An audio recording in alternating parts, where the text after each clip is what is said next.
हुई, approval, technical sanction के बाद फिर हमने डीएनईटी बनाई और टेंडर लगा दिया।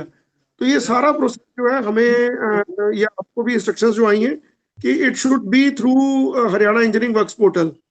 अकॉर्डिंगली एग्जीक्यूटिव इंजीनियर्स हैं, they have already started floating their tenders on Haryana engineering works portal as on date. लगभग 12,000 के करीब हमारे टोटल एस्टिमेट्स जो है प्रिपेयर हुए, जिनमें से लगभग 4,500 के करीब 4200-4300 डेवलपमेंट एंड पंचायत के हैं। और अगर मैं पूरे वर्क फ्लो की बात करूं तो उसमें लगभग 700 के करीब जो है वो टेंडर्स फ्लोट हो चुके, अपना अलॉट हो चुके हैं। तो ऑलरेडी डिविजन्स में JEs, SDOs already they are working on Haryana engineering works portal. मैं इनिशियली आपको बताते हुए आपको पहले ये मैं ब्रीफ होम पेज का ब्रीफ कर देता हूँ कि होम पेज पे हमारे पास क्या क्या चीजें अवेलेबल हैं। यहाँ डाउनलोड सेक्शन है, डाउनलोड में आप जाएंगे, आपको डाउनलोड्स में अगर किसी को एचएसआर डाउनलोड करना है या जो एचएसआर की रिवीजन आई थी उसको रिवीजन को डाउनलोड करना है, वो आप डाउनलोड करके देख सकते हैं। आपको सीबीडी जो ड्राफ्ट सीबीडी है डॉक्यूमेंट, आपने अगर बिट डॉक्यूमेंट देखना है तो आप बिट डॉक्यूमेंट भी यहाँ से डाउनलोड कर सकते हैं। कोई इंस्ट्रक्शंस है, कोई मैनुअल है, वो भी आपको डाउनलोड सेक्शन में अवेलेबल है। न्यू यूजर साइन अप पे हमने क्लिक नहीं करना है। न्यू यूजर साइन अप पे हमने क्लिक इसलिए नहीं करना, it is only for the contractors to sign up, because जितने भी हमारे जूनियर इंजीनियर्स हैं, सब डिविजनल ऑफिसर्स हैं, एग्जीक्यूटिव इंजीनियर्स हैं, all those employees which are working with the department, उनका जो क्रेडेंशियल है वो अवेलेबल है, उसी के थ्रू आपने लॉग इन करना है। आपके जो इंट्रा हरियाणा पे क्रेडेंशियल्स हैं उसी के थ्रू आपने लॉग इन करना है। इन केस अगर किसी पर्सन का या कोई कॉन्ट्रेक्चुअल है या किसी को कोई एडिशनल चार्ज असाइन होता है या किसी केस में कोई रिटायर्ड आपने री एम्प्लॉय किया है, in that case the concerned division has to request the nodal officer of the department, Shri Venus Natharia ji. He can do the needful in case of contractual employee, in case of any additional role. अगर किसी को कोई additional charge assign किया है तो वो आपने पहले एचआरएमएस पे उसकी पोस्टिंग करनी है। आपको पहले एचआरएमएस पे एडिशनल चार्ज असाइन करना है। असाइन करने के बाद रात को 12 बजे हमारा शेड्यूलर रन होता है, एचआरएमएस से डेटा फेच होके आता है, तो नेक्स्ट डे आप उसका आपको दिख जाएगा कि ये एम्प्लॉय एडिशनल ऐड हो गया है। कभी आपको कोई प्रॉब्लम होती है कि मेरे को ये एम्प्लॉय नहीं दिख रहा, होम पेज पे अगर आप देखेंगे तो होम पेज पे आपको, मैं स्क्रॉल डाउन करता हूँ, वहां एक एम्प्लॉय डायरेक्टरी है। आप एम्प्लॉय डायरेक्टरी में जाकर के अपनी डिवीजन सिलेक्ट कर लीजिए। जैसे ही आप अपना ऑफिस सिलेक्ट करेंगे, डिवीजन सिलेक्ट करेंगे, आपको अपने डिपार्टमेंट की या अपने डिवीजन की एम्प्लॉय डायरेक्टरी दिख जाएगी। उस एम्प्लॉय डायरेक्टरी में अगर वो ऑफिसर या ऑफिशियल दिख रहा है आपको, that means he is now on HEWP, उनको ऑनबोर्डिंग हो चुकी है। उसके बाद आ जाता है, अगर आप मेरे को होम पेज, वापिस होम पेज पे ले जाइएगा प्लीज।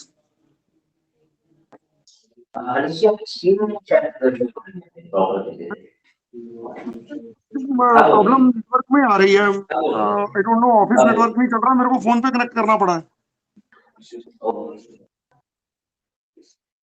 यहाँ होम पेज पे आप देखेंगे कुछ हमारे स्टैटिस्टिक्स भी आ रहे हैं ऊपर, जहां हमने लिखा है कि नंबर ऑफ डिपार्टमेंट्स जो ऑनबोर्ड हो चुके हैं, हमारे पास कितने कॉन्ट्रैक्टर्स हैं जिनकी आईडी क्रिएट हो चुकी है। ये कॉन्ट्रैक्टर आईडी जिन कॉन्ट्रैक्टर्स की क्रिएट हुई है, ये सभी कॉन्ट्रैक्टर्स जो हैं किसी भी कॉन्ट्रैक्ट में पार्टिसिपेट करने के लिए एलिजिबल हैं। अभी तक जिन कॉन्ट्रैक्टर्स ने अपनी रजिस्ट्रेशन अप्लाई की है वो नंबर आ रहा है। उसके बाद कितने कॉन्ट्रैक्टर्स हमारे रजिस्टर हो चुके हैं। रजिस्टर्ड कॉन्ट्रैक्टर में और ऑनबोर्डेड कॉन्ट्रैक्टर में जो डिफरेंस है, that is only onboarded contractor can participate for any type of bid, चाहे 1 रुपए की है, चाहे वो 100 करोड़ की है, depending upon their eligibility. Registered contractor को एडवांटेज ये होता है कि registered contractor can have the benefit of EMD exemption. अगर वो पार्टिसिपेट करेगा, अगर वो रजिस्टर्ड कॉन्ट्रैक्टर है, तो उसको कॉन्ट्रैक्ट में पार्टिसिपेट करने के लिए उसने वन टाइम डिपॉजिट सबमिट कर दिया गवर्नमेंट के पास। ही नीड नॉट टू पे time and again the earnest money deposit. उसके बाद जैसे मैंने आपको बताया कि लगभग 12,000 के करीब हमारे एस्टिमेट्स बन चुके हैं अभी तक, जो बने हुए नहीं, सॉरी, अप्रूव हो चुके हैं। जो हमारे एस्टिमेट्स हैं ये टेक्निकली सैंक्शन हो चुके हैं, और इनके अगेंस्ट जो हमारे टेंडर्स फ्लोटेड है वो लगभग 5500 हैं जो हमारे टेंडर्स फ्लोटेड है, जो फ्लोट हो चुके हैं टेंडर्स। इन टेंडर्स की लिस्ट जो हमारे लाइव टेंडर्स हैं अभी, मतलब ये तो फ्लोटेड हो गया कि 5500 फ्लोट हो गए, लाइव टेंडर्स जो अभी मेरे एग्जिस्ट कर रहे हैं जिनकी लास्ट डेट आज से पुरानी है, उन सब की लिस्ट आप कॉन्ट्रैक्टर कॉर्नर में लाइव टेंडर्स ऑन HEWP पे देख सकते हैं। उसके अलावा आप मान लीजिए जैसे आप जिस विलेज में टेंडर लगाना चाह रहे हैं, उस विलेज में कोई ग्रेजुएट इंजीनियर हो जो कॉन्ट्रैक्टर का काम करना चाहता है, आपने उसको सिंपली गाइड करना है कि हरियाणा इंजीनियरिंग वर्क्स पोर्टल पे जाए, साइन इन करे, then he is good to go, he can participate in any tender. उसका जो नाम है लिस्ट ऑफ ऑनबोर्डेड कॉन्ट्रैक्टर्स में आपको दिखना शुरू हो जाएगा। उसके बाद आता है रजिस्टर्ड कॉन्ट्रैक्टर, जो मैंने बताया, जो कॉन्ट्रैक्टर्स एलिजिबल हैं to obtain benefit of EMD exemption, उनकी लिस्ट आपको रजिस्टर्ड कॉन्ट्रैक्टर्स में मिल जाएगी। अगर आपने जब टेंडर्स इनवाइट किए, टेंडर इनविटेशन में अगर आपने कंडीशन लगा रखी है कि उसको EMD जमा करानी है, मान लीजिए 10,000 रुपए EMD जमा करानी है, किसी एक पर्टिकुलर कॉन्ट्रैक्टर ने EMD डिपॉजिट कराने की बजाय वहां एक EMD डिक्लेरेशन फॉर्म है जो हमारी पोर्टल से जनरेट होगा, अगर वो सर्टिफिकेट लगा रखा है तो ही इज एलिजिबल। उसको चेक करने के लिए, आप क्रॉस वेरीफाई करने के लिए इस लिस्ट पे भी क्लिक करके चेक कर सकते हैं कि क्या ये कॉन्ट्रैक्टर सच में रजिस्टर्ड है या नहीं है। सेकेंडली, आप जो डिक्लेरेशन फॉर्म सबमिट करेगा, उस डिक्लेरेशन फॉर्म पे उसके मार्क्स लिखे होंगे, जो उसने प्रीवियस स्कोर अगर कोई उसका है, हो सकता है कि बिलो 25 लाख जो कॉन्ट्रैक्टर है उनका स्कोर ना हो हमारे पास, बट अगर कोई हायर अमाउंट का कॉन्ट्रैक्टर है जो पार्टिसिपेट कर रहा है, उस केस में उनके स्कोर्स होंगे। अगर स्कोर ग्रेटर देन 70 है तभी वो एलिजिबल, और ये EMD डिक्लेरेशन फॉर्म पे लिखा होता है कि ज्वाइन whether होगी, he is इसमें तो ये eligible to स्क्रीन सी obtain आ रही है benefit or not। Out statics करके। हाँ ज्वाइन तो हाँ होगी। जी, माइक ऑफ कर लीजिए प्लीज। इसके बाद आप देखिए, in case of any query, अगर आपको कोई प्रॉब्लम आ रही है, एक नंबर हमने दे रखा है, mobile number 9041049834। This number is working Monday to Saturday 9 to 5। Sundays को और गेस्टेड हॉलीडेज पे ये नंबर अवेलेबल नहीं होता है। उसके अलावा आप ईमेल भी डाल सकते हैं, ईमेल एड्रेस हमने नीचे दे रखा है। और अनदर ऑप्शन जो हमने ऑलरेडी सभी को दे रखी है, जो आप सभी लोग यूज भी करते हैं, जिसके थ्रू आप हमें टिकट जनरेट करके भेज सकते हैं। टिकट्स को हम कोशिश कर सकते हैं कि जितना जल्दी हो सके, डेफिनेटली, क्योंकि वी आर हमारी जो छोटी सी टीम है, वी आर हैंडलिंग 30 डिपार्टमेंट्स, तो टिकट्स कई बार रिजॉल्व होने में टाइम भी लगता है, बट आप लोग डेफिनेटली हमें रिक्वेस्ट भी कर लेते हैं और हम उसको फिर एट द अर्लीस्ट रिजॉल्व करने की कोशिश करते हैं। इसके अलावा जैसे मैंने आपको बताया, एम्प्लॉय डायरेक्टरी है, इसके नीचे आप देख रहे हैं आपको एम्प्लॉय डायरेक्टरी भी आ रही है,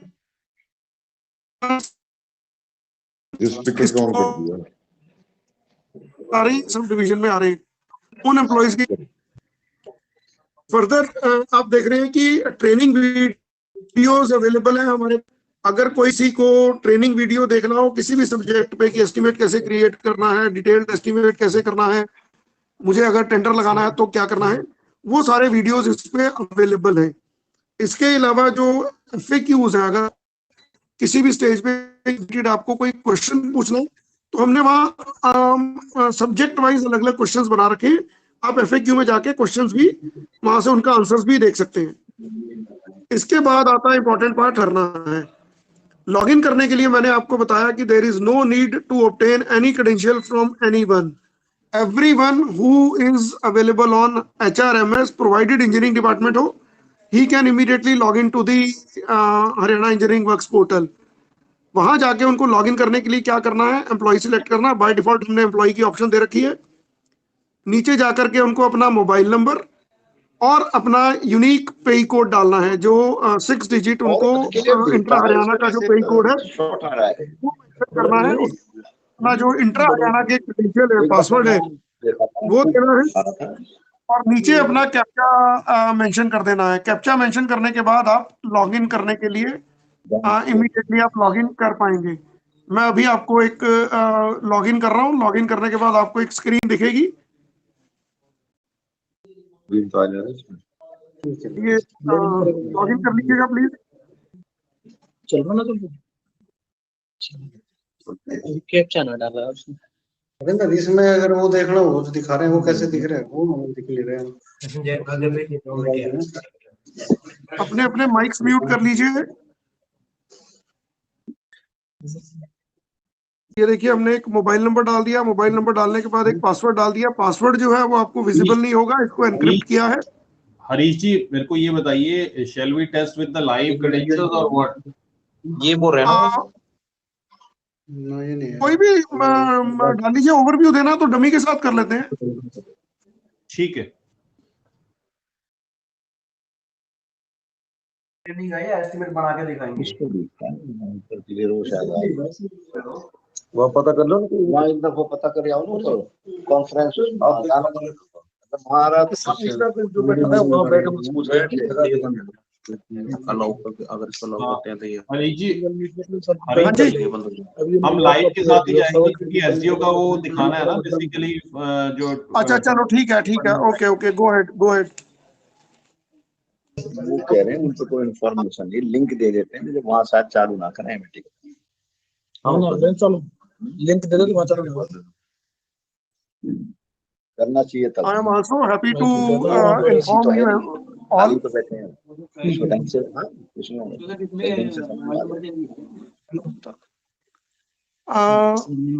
करके वो बुला सकते, ये राहुल ये भी बंद कर देना। Thank you. कचरा साइड के और अच्छा मैं आपको ये भी बताना चाह रहा था कि कल हमने आपके जो डिपार्टमेंट के एसडीओ साहब हैं मोरनी में, मिस्टर रमेश कुमार, उनके अंडर हमने एक लगभग 8 लाख या 8.5 लाख का एक टेंडर है, कल वो हरियाणा इंजीनियरिंग वर्क्स पोर्टल के थ्रू हमने फ्लोट कर दिया है। जो हरियाणा इंजीनियरिंग वर्क्स पोर्टल पे भी जिसको लाइव किया है और उसके बाद वो ई टेंडर्स पे भी किया है। तो अभी हम उनके नीचे ही जो जेई है मनप्रीत, उनका अकाउंट ओपन करके आपको दिखा रहे हैं। अभी आप ये देख सकते हैं, स्क्रीन आप सबको दिखाई दे रही है। इस स्क्रीन पे आप देख सकते हैं टॉप राइट कॉर्नर पे आ रहा है hello Manpreet Singh. That means कि we have log in through the जो लाइव लॉगिन हमने उनसे लॉगिन किया है। उनका ऑफिस का नाम, उनका डिवीजन का नाम, उनका डिपार्टमेंट का नाम, वो सब इंफॉर्मेशन यहाँ डिस्प्ले हो रही है। लेफ्ट साइड में जो है वहाँ मीनूज आ रहे हैं। फंक्शनल रोल्स, कौन से फंक्शनल रोल हमने असाइन किया वो दिख रहे हैं। होम बटन पे अगर आप क्लिक करते हैं तो ये जो स्क्रीन आपको अभी दिख रही है, ये होम बटन की, ये होम की स्क्रीन है जहां हम प्रोफाइल चेंज कर सकते हैं। अगर किसी यूजर को एक से ज्यादा चार्जेस असाइंड है, मान लीजिए कोई एक एसडीओ है जिनके पास एसडीओ का चार्ज है अम्बाला का और एसडीओ का चार्ज है किसी पर्टिकुलर सब डिवीजन का भी, तो वो प्रोफाइल पे क्लिक करेंगे, उनको दोनों प्रोफाइल्स वहां दिखाई देंगी। उनको बाद दोनों प्रोफाइल्स दिखाई देंगी, वो वहां से अपना प्रोफाइल सिलेक्ट करने के बाद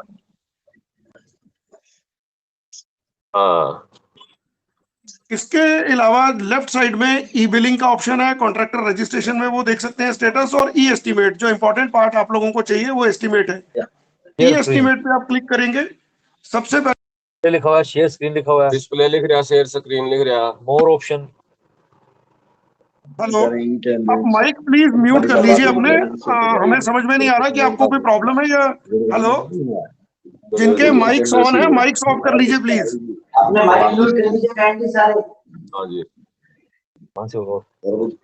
प्रशांत माथुर Vivo A1804, अपना mic off. All participants have been muted.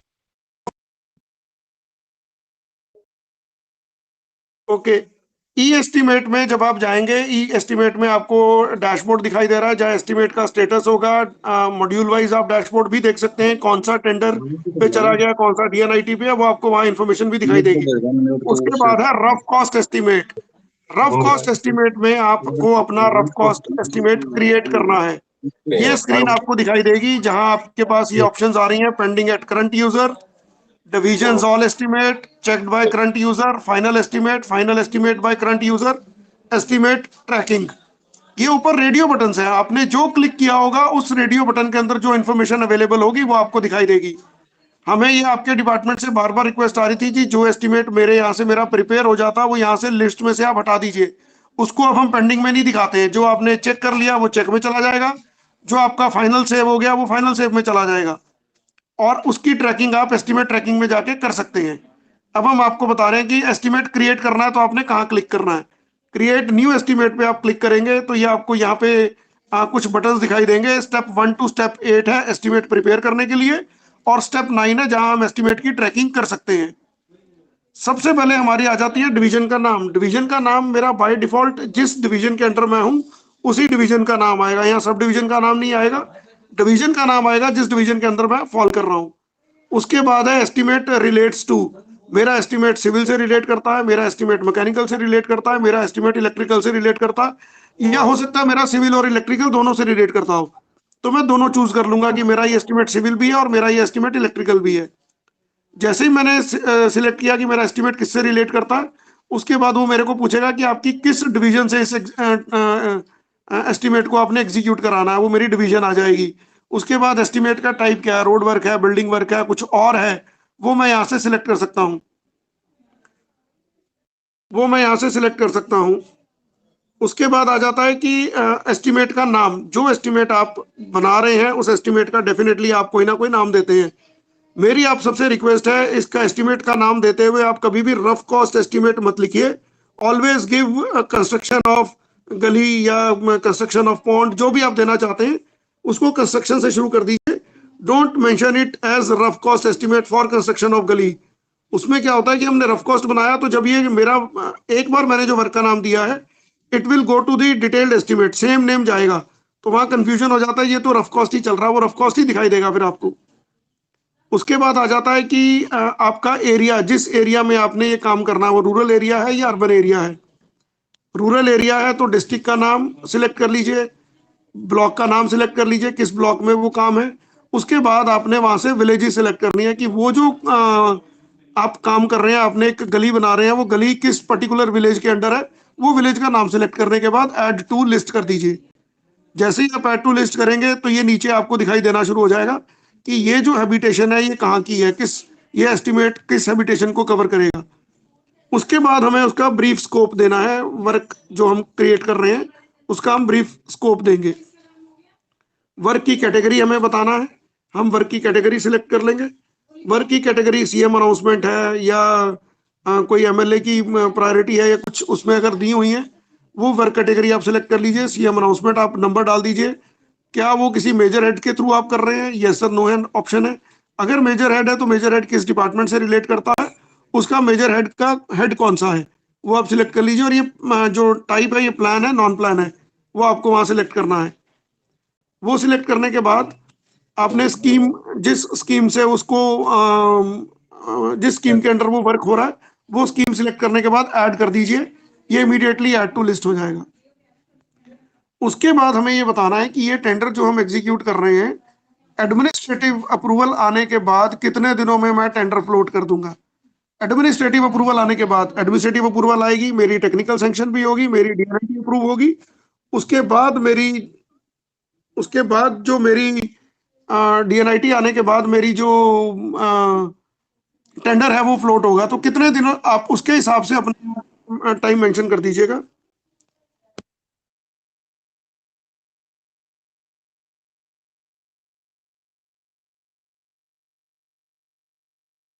सुबह गंदी गाड़ी की क्या होती।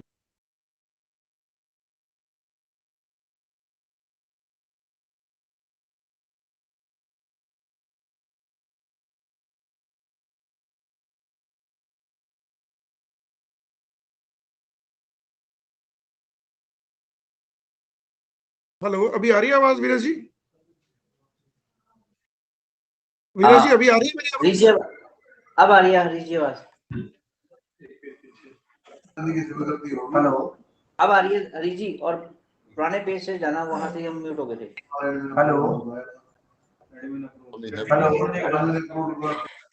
नवीन मेरी आवाज नहीं आ रही? करने के बाद ये जो नंबर था इसमें क्या हरीश जी आवाज आ रही है आपसे? यहाँ आपने नंबर ऑफ डेज मेंशन कर दिए कि कब हम टेंडर फ्लोट कर सकते हैं, कितने दिनों में हम टेंडर फ्लोट करने के बाद एलोकेट कर देंगे, कितने दिनों में हम ये वर्क स्टार्ट कर देंगे, और कितने दिनों में ये वर्क जो है कंप्लीट हो जाएगा, और कब तक हम इसको फाइनेंशियली क्लोज कर देंगे। ये जो डेज आप देख रहे हैं, इन्हीं डेज के बेसिस पे हम फर्दर इसको मॉनिटर करेंगे कि आपने अगर किसी वर्क को बनाते हुए आपने लिखा कि मैं 100 डेज में कंप्लीट कर दूंगा, तो whether is completed within 100 days और नॉट। ऐसा नहीं है कि इसको हमने बेंचमार्क ले लिया, हमने आपको डिटेल्ड एस्टिमेट बनाते हुए जो डेज आपने यहाँ लिए होंगे, मेरे यहाँ पे अगर मेरा वर्क जो है वो 100 डेज में कंप्लीट होना है, तो मैंने जब डिटेल्ड एस्टिमेट बना रहा हूँ, आपको वहां एक और ऑप्शन दी है कि आप इसको एक बार फिर रीचेक कर लीजिए। नंबर ऑफ डेज अगर मेरे यहाँ 100 मेंशन है, तो वहां 100 से आपको प्लस नहीं करने देगा, 100 से 120 नहीं करने देगा डिटेल्ड एस्टिमेट में। आप लेस देन 100 मेंशन कर सकते हैं कि 90 डेज में ये कंप्लीट हो जाएगा। तो अकॉर्डिंगली आप वहां जाके इसको दोबारा डेज चेंज कर सकते हैं। सेव एंड कंटिन्यू करेंगे, मेरा वर्क सेव हो जाएगा। सेव होने के बाद मैं नेक्स्ट स्टेप 1 से स्टेप 2 पे चला जाऊंगा। ये तो मेरी एस्टिमेट को मैंने डिफाइन कर दिया कि मेरा एस्टिमेट क्या है जो मैं बना रहा हूं। उसके बाद मैं क्या करूंगा, उसमें कुछ मेन कंपोनेंट और सब कंपोनेंट ऐड करने हैं मुझे।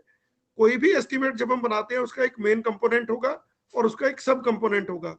आपने जो काम करना है, आपने सिलेक्ट किया, एस्टिमेट का नाम बाय डिफॉल्ट आ गया। उसके बाद एस्टिमेट किससे रिलेट करता है, डिवीजन का नाम और टाइप उसकी बाय डिफॉल्ट आ गई। और आपने वहां मेन कंपोनेंट का नाम डाल दिया कि मेन कंपोनेंट क्या है इस पर्टिकुलर प्रोजेक्ट का। कंस्ट्रक्शन ऑफ स्ट्रीट हमने डाल दिया। एस्टिमेट रिलेट्स टू और एस्टिमेट टाइप भी डाल दीजिएगा।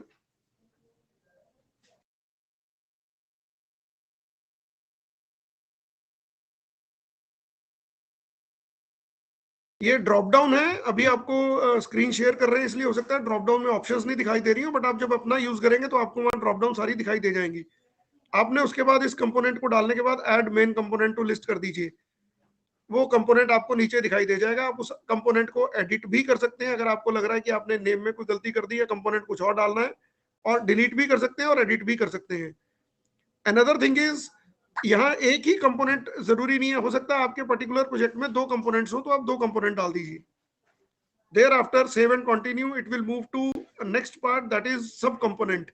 हमने एक मेन कंपोनेंट बना लिया, कंस्ट्रक्शन ऑफ स्ट्रीट। अब उस स्ट्रीट पे हो सकता है मुझे 2 काम करने हो। मुझे उसकी पेवमेंट भी बनानी है और साथ में मुझे हो सकता है कि वहां कुछ स्ट्रीट लाइट भी देनी हो, तो मैं वो दोनों यहाँ सब कंपोनेंट ऐड कर दूंगा।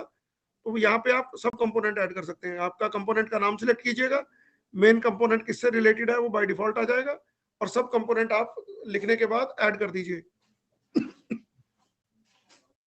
ये मेरी सब कंपोनेंट मैंने मेंशन कर दिया, जिसको आप एडिट या डिलीट भी कर सकते हैं अगर आपको लगे तो। सेव कर देंगे। सेव करने के बाद यहाँ आकर के हमें आइटम्स को ऐड करना है। आइटम ऐड करते हुए मेरे को मेन कंपोनेंट और सब कंपोनेंट सिलेक्ट करना है। एक चीज का ध्यान रखिएगा, अगर आपने 4 कंपोनेंट बनाए हैं और 4 में आपके 15 सब कंपोनेंट्स हैं, तो हर एक कंपोनेंट और सब कंपोनेंट के अंदर आइटम ऐड होनी जरूरी है। अगर किसी भी कंपोनेंट में या सब कंपोनेंट में आइटम ऐड नहीं होगी, तो आप इसको सेव नहीं कर पाएंगे। ये फाइनल सेव तभी होगा जब आपने मतलब किसी को नेक्स्ट फॉरवर्ड करना है चेक करने के लिए या सेव करना है, ये तभी होगा जब सभी कंपोनेंट्स में सब कंपोनेंट्स में आइटम्स ऐड होंगी। अब यहाँ इंपॉर्टेंट पार्ट एक और है जो हमने डेवलपमेंट एंड पंचायत की रिक्वेस्ट में किया है, that is copy items from master template.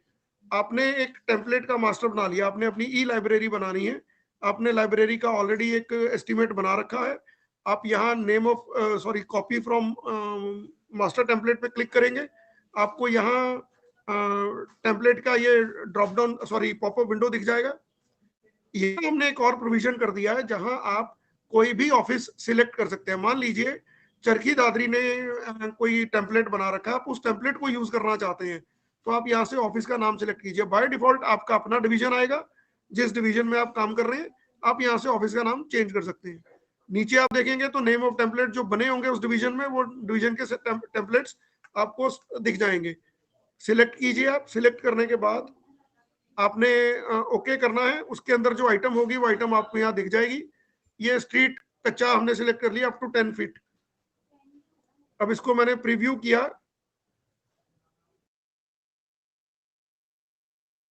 Copy template items कर लीजिए। कॉपी टेम्पलेट पे आप क्लिक करेंगे तो ये सारी आइटम्स जो है इसकी कॉपी हो जाएंगी।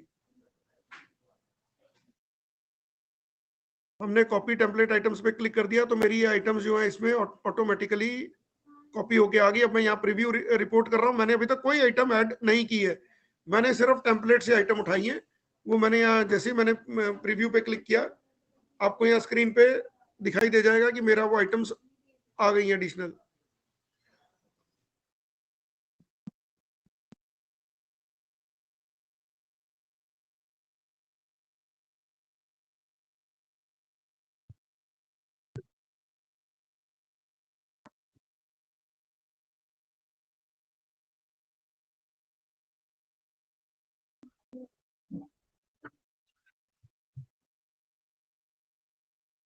रिव्यू देख लिया आपने?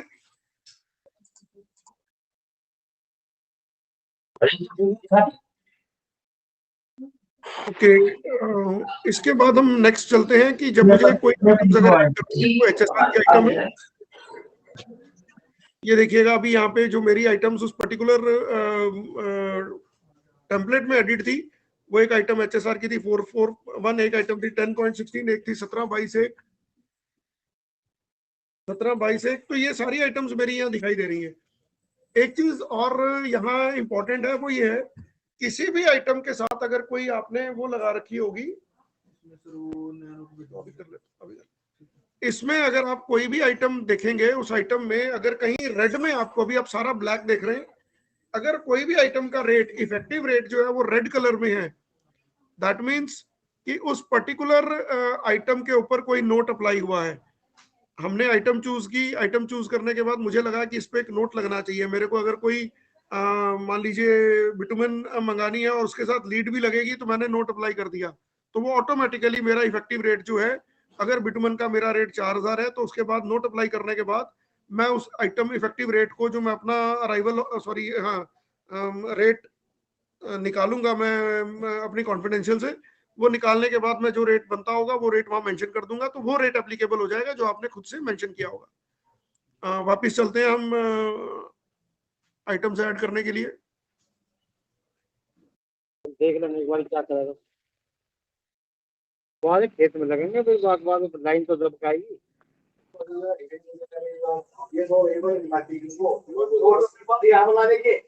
इस स्क्रीन पे ले जाइए प्लीज मेरे को।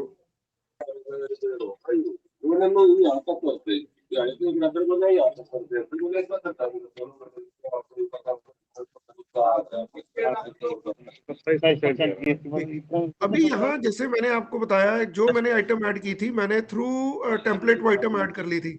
अब यहाँ पर आपके पास अगेन ऑप्शन अवेलेबल है कि आप एचएसआर के आइटम ऐड करना चाह रहे हैं, आप एनएस की आइटम ऐड करना चाह रहे हैं, और any permission from other department आप वहाँ ऐड करना चाह रहे हैं। अगर मुझे एचएसआर आइटम ऐड करनी है, मैं एचएसआर का चैप्टर सिलेक्ट करूंगा, किस चैप्टर की आइटम ऐड करनी है, और I can directly search by HSR item number. आपको यहाँ प्रोविजन दिया है, आप सिलेक्ट कीजिए आइटम नंबर, यहाँ से आप चैप्टर सिलेक्ट करेंगे, चैप्टर सिलेक्ट करने के बाद आप आइटम सिलेक्ट कर लेंगे, वो डायरेक्टली आइटम वहां आ जाएगी। आइटम आने के बाद आपने ऊपर रेट टाइप सिलेक्ट करना है कि आप लेबर रेट ले रहे हो, मटेरियल रेट ले रहे हो, थ्रू रेट ले रहे हो, वो आप रेट टाइप ऊपर से सिलेक्ट कर लीजिए। सिलेक्ट करने के बाद आपको वहाँ डिस्क्रिप्शन, आइटम की डिस्क्रिप्शन डालनी है कि आइटम आप किस पर्पज के लिए, क्या करना है उसका, उसके बाद कितनी क्वांटिटी आपको चाहिए, उसकी लेंथ कितनी है, ब्रेड्थ कितनी है, और डेप्थ कितनी है, वो कितने आपने ऊपर सिलेक्ट किया, मीटर है या फीट है, उसके अकॉर्डिंगली आप यहाँ सिलेक्ट करने के बाद उस आइटम को ऐड कर सकते हैं। यहाँ हमने आपको फैसिलिटेट करने के लिए प्रोविजन दिया है जहां हम कॉपी डेटा एक्सेल से भी कर सकते हैं। अगर आपको यहाँ आइटम डालने में दिक्कत हो रही है, आपको लग रहा है कि मेरी डिस्क्रिप्शन में एक पर्टिकुलर आइटम के लिए मुझे 10 डिस्क्रिप्शन डालनी है और वो मेरे को डालते हुए दिक्कत हो रही है, तो आप एक्सेल से डाल सकते हैं। यहाँ आपको एक एक करके डालना होगा, एक्सेल में आप कॉपी पेस्ट करके भी डाल सकते हैं। बट ये जो फॉर्मेट हमने आपको दिया है एक्सेल का, आपको उसी फॉर्मेट को यूज करना है, अपना नहीं बनाना है। यहाँ से आप पहले टेम्पलेट डाउनलोड करेंगे, डाउनलोड करने के बाद उस को सेव करने के बाद यहाँ पे आप उसको दोबारा री अपलोड कर देंगे, तो ये एक्सेल में से आपको यहाँ पेस्ट कर देगा, सारी डिस्क्रिप्शन आप उस पर्टिकुलर आइटम की डाल पाएंगे। आइटम आपको एक एक करके चूज करनी होगी उस आइटम की। अगर आपके पास मल्टीपल डिस्क्रिप्शन है तो आप यहाँ से ऐड कर सकते हैं। अनदर थिंग इज, इसको क्लोज कर दीजिए प्लीज। अनदर थिंग इज, आपको नीचे अगर मैं स्क्रॉल डाउन कर रहा हूँ तो वहाँ ऐड लिस्ट टू आइटम है, ये add HSR item to list है। अगर आप एक एक करके डाल रहे हैं, एक पर्टिकुलर आइटम की 10 डिस्क्रिप्शन है और आपने एक एक करके डाला, तो आपको लग रहा है जी बहुत टाइम ले रहा है, बार बार रिफ्रेश कर रहा है। आप वन गो में 10 डिस्क्रिप्शन इकट्ठी भी डाल सकते हैं अगर आप एक्सेल से उसको इंपोर्ट नहीं करना चाहते हैं तो। हरीश, डालने के बाद 10 डिस्क्रिप्शन डालने के बाद add HSR Harish ji, Venus ji कुछ कहना चाह रही हैं। Next is save Harish and ji, continue, will go to next step, जहां हमने यहाँ एनएस भी आपको एक बार बता देते हैं कि एनएस में अगर आप ऊपर ले जाइएगा प्लीज। हरीश जी आपको आवाज आ रही है? हरीश जी ऊपर ले जाइएगा प्लीज।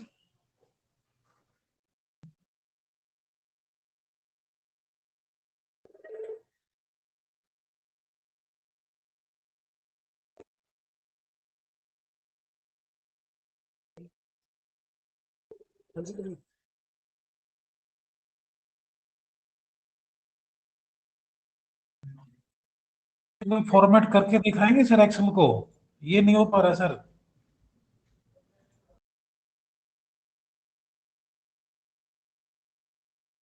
हाँ जी वीरेश जी कुछ कह रहे हैं आप? वीरेश जी कुछ कह रहे हैं आप? हरी जी हाँ जी आवाज आ रही है आपको? आ रही है, आ रही है। आपके पहले ये thinking जो आप एक्सेल में करवा रहे हैं वो आइटम वाइज होता है, टोटल एक्सेल में अपलोड हो सकती है एक सिंगल आइटम में, एक्सेल में सारी आइटम डाल के हम सिंगल अपलोड। हाँ सारी आइटम डाल सकते हैं आप, मैं सिंगल आइटम की बात नहीं कर रहा हूँ। अगर एक जगह एक आइटम है दूसरी आइटम है तो दूसरी आइटम भी आप ऐड कर सकते हैं।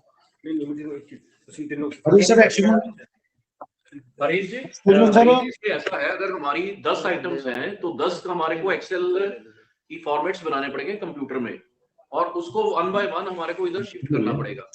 पर वो हमारा अगर इकट्ठा, जैसे हमारे जेईज बना लेते हैं एक्सेल में, इकट्ठा एस्टिमेट बना लेते हैं एक्सेल शीट पे, वो एज इट इज पूरा नहीं हो पाता पोर्ट। यहाँ पे इंडिविजुअल आइटम्स को पोर्ट करना पड़ता है हमारे को। इंडिविजुअल आइटम्स का ही मैं बोल रहा हूँ। आपने एक आइटम डाली, एक आइटम के नीचे अगर आपकी डिस्क्रिप्शन है, एक आइटम की हमारे को 25 आइटम। हाँ जी हाँ जी, बेसिकली ये प्रॉब्लम बिल्डिंग में ज्यादा आती है ना। मेरे पास अगर बिल्डिंग की आइटम है, मेरी शटरिंग की 10 आइटम्स है, 10 जगह मेरी डिफरेंट डायमेंशंस है, तो मैं वो डालने के बाद यहाँ मैं वन गो में ऐड कर सकता हूँ।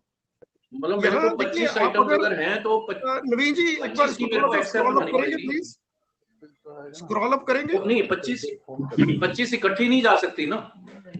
मैंने 25 आपको ये कहा कि आप अगर डिस्क्रिप्शन है उसकी 25 आप लेके आ सकते हैं। वो आप ये देखिए, यहाँ मैंने आइटम जब सिलेक्ट की, मेरी आइटम ये है, डिसमेंटलिंग और ये सब कुछ है, मेरी आइटम ये है, ठीक है। इसका मैं यहाँ पे लेबर रेट मेरे पास ये आ गया कि इस आइटम का लेबर रेट ये है। नीचे मैं कहीं आइटम नहीं डाल रहा हूँ, मैं उस आइटम की डिस्क्रिप्शन डाल रहा हूँ। खाना में क्या था ये मैंने आपको ये बताया कि नीचे आप जब ऐड करेंगे तो उसकी डिस्क्रिप्शन ऐड करेंगे। वो आइटम आप चेंज नहीं हो रही है। मेरी अगर 10 डिफरेंट आइटम्स हैं तो वो मैं एक्सेल से यहाँ इंपोर्ट करके नहीं ला रहा हूँ। आइटम मैंने यहाँ सिलेक्ट की, उसकी अगर डिस्क्रिप्शंस मेरे पास मल्टीपल है तभी मैं यहाँ ऐड कर पा रहा हूँ। ठीक है एक्सक्यूज मी सर। हाँ जी, हम क्वेश्चन आंसर बाद में ले लें क्या? Sure sir. हाँ जी, इसके बाद मैं आपको बता रहा था कि नेक्स्ट है एनएस आइटम। अगर आपको कोई एनएस आइटम ऐड करनी है, आप एनएस आइटम भी ऐड कर सकते हैं। एनएस आइटम ऐड करने के लिए आपको एनएस पे क्लिक करना है। क्लिक करने के बाद बेसिकली एनएस जो है, गवर्नमेंट की डायरेक्शंस ये है कि हमें एनएस को बिल्कुल मिनिमाइज करना है, ऑलमोस्ट मतलब नलिफाई करना है कि हम एनएस को यूज ही नहीं कर रहे हैं।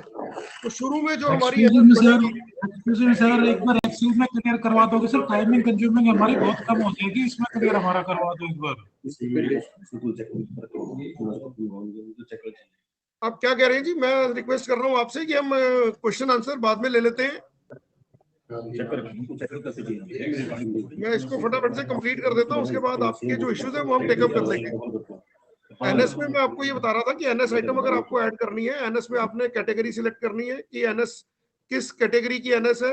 आप नहीं ऐड करनी, मतलब ये नीचे अगर जो आप देख रहे हैं अभी बाय डिफॉल्ट जो आपकी डिवीजन के अंदर एनएस आइटम बनी होंगी वो आपको दिख जाएंगी। आप वो एनएस यूज कर सकते हैं जो ऑलरेडी बनी हुई है। आपको सिर्फ सिलेक्ट पे क्लिक करना है, आप यूज कर सकते हैं। सर्च भी कर सकते हैं आप एनएस आइटम। आप डिस्क्रिप्शन का कुछ भी पार्ट या सर्च में टाइप करेंगे तो वो आपको वहाँ शो कर देगा वो आइटम। उसके अलावा नई आइटम क्रिएट करनी है तो आप क्लिक हियर और ऐड एनएस आइटम पे आप क्लिक कर सकते हैं, तो वहां से नई एनएस आइटम क्रिएट हो जाएगी। ये क्लिक किया हमने क्रिएट करने के लिए, क्रिएट करते हुए यहाँ आ गया। सबसे पहले बात, मैं जो एनएस क्रिएट कर रहा हूँ मुझे देखना है कि वो एनएस मेरी सप्लाई की आइटम तो नहीं है, मेरी स्टोर में से देनी हो, या वो किसी ओएम की आइटम है।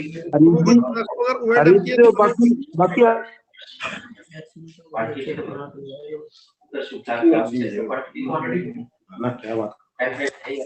वीनस जी कुछ कह रहे हो आप?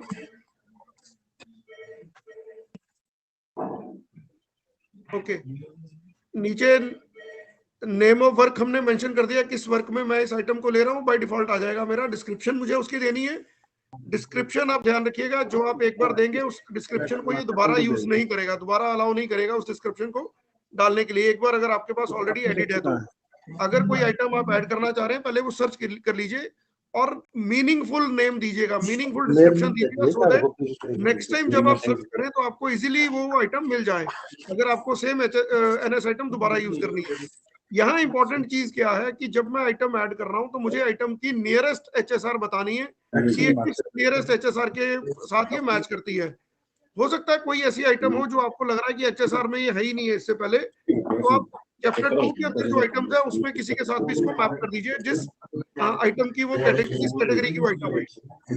तो वापस चलते हैं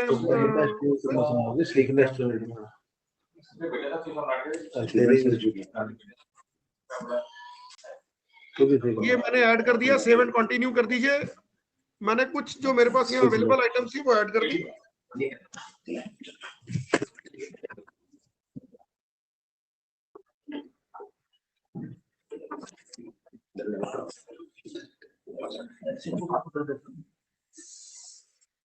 कभी लेकर प्रिंट एक्स्ट्रा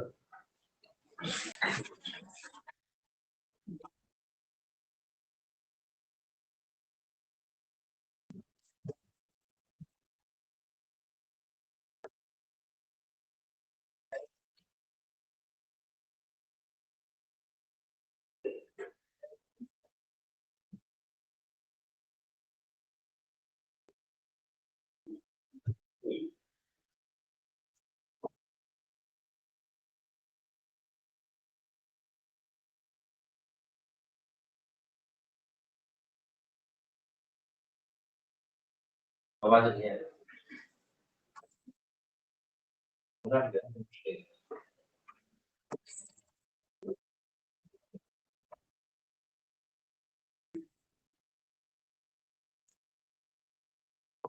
जैसे ही आपने सेव एंड कंटिन्यू करेंगे उसके बाद फाइनल कॉस्ट ऑफ एब्स्ट्रैक्ट की स्क्रीन डिस्प्ले होगी जिसमें आपको पता चलेगा कि एस्टिमेट रिलेटेड टू सिविल से एचएसआर की अमाउंट टोटल कितनी है, एनएस की कितनी है, परमिशन फ्रॉम अदर डिपार्टमेंट कितनी है।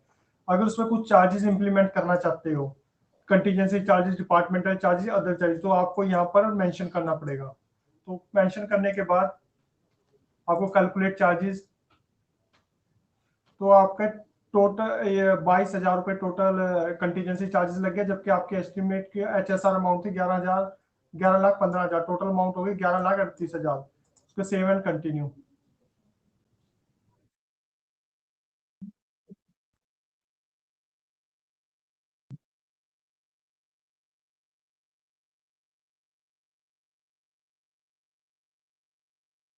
सेव एंड कंटिन्यू करने के बाद आपको इसमें प्रॉपर डॉक्यूमेंट अपलोड करने हैं जिसमें आप एक एस्टिमेट रिपोर्ट, 3 स्पोर्टिंग डॉक्यूमेंट और 3 स्पोर्टिंग ड्राइंग अपलोड कर सकते हो जिनकी मैक्सिमम लिमिट 20-20 MB होगी। यानी कि एक एस्टिमेट की report 20 MB, 3 supporting document 60 MB, 3 sporting drawing total 60 MB।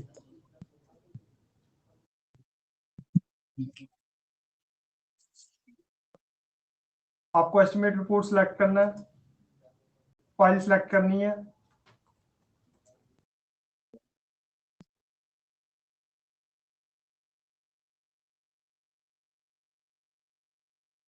जैसे ही आप इसे सिलेक्ट करेंगे आपके पास उस जो भी आप अटैच करो उसका प्रीव्यू आ जाएगा। प्रीव्यू आने के बाद आपने इसे सेव कर देना है, डॉक्यूमेंट का नेम एंटर करना है, ऐड टू लिस्ट। ये हमारे पास एक एस्टिमेट रिपोर्ट ऐड हो गई।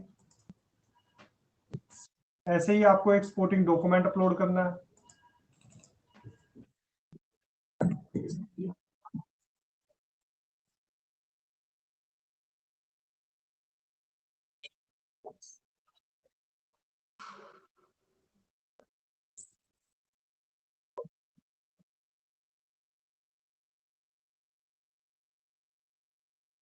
एक sporting drawing.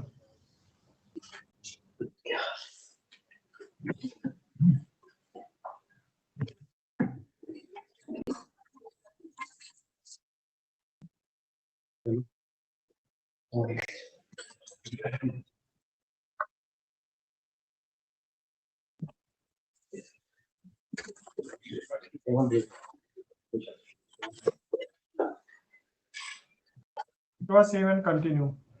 Save and continue करने के बाद यहाँ पर ऑप्शन आती है प्रीव्यू एस्टिमेट की। जैसे आप प्रिंट प्रीव्यू करेंगे, प्रिंट प्रीव्यू करने के बाद ये एस्टिमेट की रिपोर्ट डिस्प्ले होगी जिसमें डिवीजन का नेम, उसका circle, name of work, estimate cost, उसकी कितनी कॉस्ट थी, एचएसआर की आइटम कितनी थी, टोटल चार्जेस, टोटल कॉस्ट कितनी थी, कितने नंबर ऑफ डेज में कंप्लीट करना था, लोकेशन क्या है, असेंबली कॉन्स्टिट्यूंसी, डिस्ट्रिक्ट और वर्क कैटेगरी, और उसमें कौन कौन सी आइटम हमने ली थी, ये आपके पास डिस्प्ले करेगा।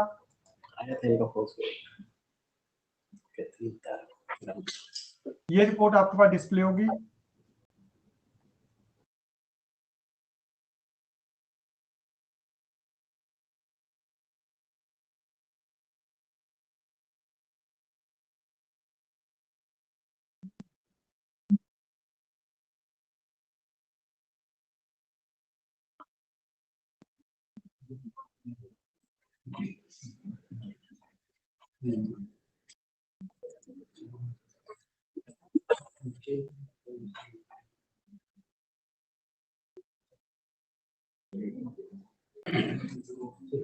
हमारा लास्ट स्टेप था सबमिट एस्टिमेट। अब ये एस्टिमेट आप किसको फॉरवर्ड करना चाहते हैं, सब डिवीजन को, सुपरिटेंडेंट को, एक्शन को, जिसको भी आप फॉरवर्ड करेंगे आप सब डिवीजन इंजीनियर सेलेक्ट करेंगे।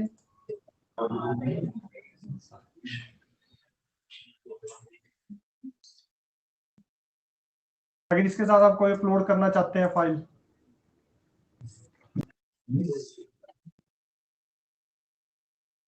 सबमिट कर दें।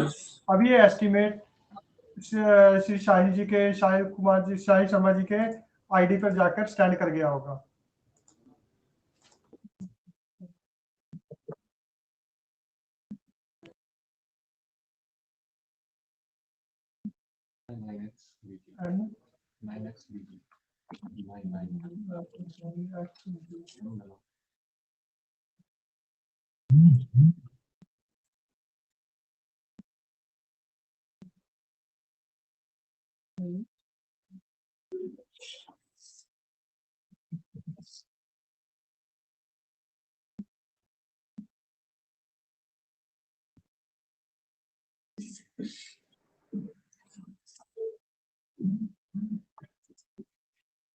ये साहिल शर्मा जी का लॉगिन है, उनके पास रफ कॉस्ट एस्टिमेट में उनके पास ये डिस्प्ले करेगा। उनके पास ऑप्शन आएगी, या तो वो 1 बाय 1 जो हमने अभी स्टेप फॉलो किए थे उनको एक एक करके चेक करें, या उन्हें एडिट करना चाहते हैं एडिट करें, नहीं तो वो डायरेक्ट यहाँ से प्रीव्यू रिपोर्ट करने के बाद, ये रिपोर्ट देखने के बाद अगर उन्हें लगता है सब कुछ ठीक है तो ये डायरेक्ट फॉरवर्ड एंड सेव पे क्लिक करेंगे। फॉरवर्ड एंड सेव करने के बाद इनके पास ऑप्शन आती है फाइनल सेव और फॉरवर्ड की, तो ये फाइनल सेव करेंगे। फाइनल सेव करने के बाद इसको सबमिट, एस्टिमेट सबमिट हो गया। सबमिट, जैसे ही एस्टिमेट सबमिट करते हैं इनके पास ऑप्शन आती है अप्रूवल ऑफ वर्क की। ये सब डिविजनल ऑफिसर है, approval of work, approval of work में जो अपनी डिवीजन सेलेक्ट करेंगे,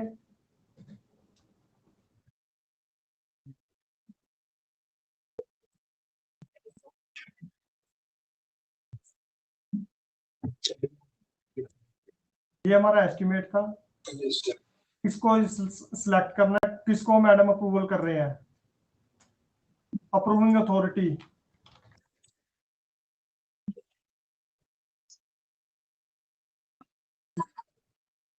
approval letter number, approval letter date, और उसके साथ जो भी रेजोल्यूशन की कॉपी है वो उनको अपलोड करनी पड़ेगी।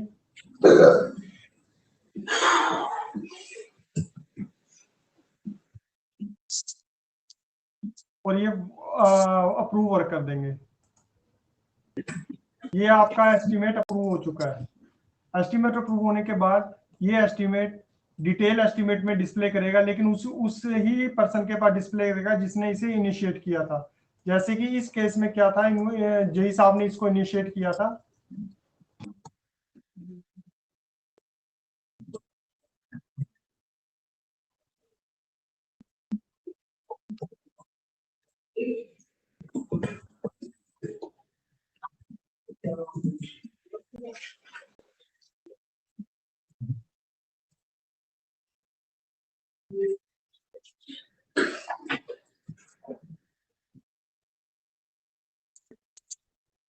डिटेल एस्टिमेट में जाएंगे,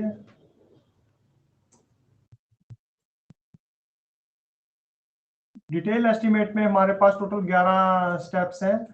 सेम जो आइटम आप एक बार रफ कॉस्ट एस्टिमेट में ऐड कर चुके हो वो सारे का सारा एज इट इज ही इसमें आ जाएगा। इस डिटेल एस्टिमेट और रफ एस्टिमेट में सिर्फ ये डिफरेंस है कि डिटेल में आपको ये मेंशन करना पड़ेगा कि आप इसमें कितने टेंडर लगाना चाहते हो, कि इस एग्रीमेंट जो आपने वर्क अप्रूव करवाया है 11,38,000 रुपए का, आज में कितने टेंडर लगाना चाहते हो। गो टू नेक्स्ट करेंगे। ये हमने कंपोनेंट ऐड किया था, इसमें हमने सब कंपोनेंट का ऐड किया था। अगर आप इसमें और भी करना चाहते हो आप इसमें कंपोनेंट भी ऐड कर सकते हो, सब कंपोनेंट भी ऐड कर सकते हो, इसको डिलीट भी कर सकते हो, इसको एडिट भी कर सकते हो। अगर आप इसको डिलीट करते हैं इस कंपोनेंट को, तो जितने भी आइटम्स इसमें एंट्री हुई थी वो सारी की सारी डिलीट हो जाएंगी, फिर आपको फ्रेश डालनी पड़ेंगी।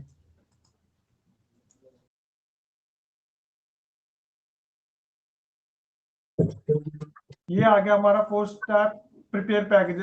सिस्टम आपसे पूछ रहा है कि आप इसमें कितने पैकेजेस बनाना चाहते हो। पैकेजेस का नंबर ऑफ टेंडर, इसकी कॉल कितना करना चाहते हो। जैसे मैंने नंबर ऑफ पैकेजेस आपका अपना एक सिलेक्ट किया, ये नंबर ऑफ पैकेजेस 1 आ गया। इसको कंप्लीट करने में कॉन्ट्रैक्टर को कितने डेज का टाइम लगेगा जब ये वर्क स्टार्ट होगा। जैसे मैं 100 डे डाला। अब उस पैकेज में आपको ये बताना है कि उस पैकेज में कौन कौन से कंपोनेंट और सब कंपोनेंट है।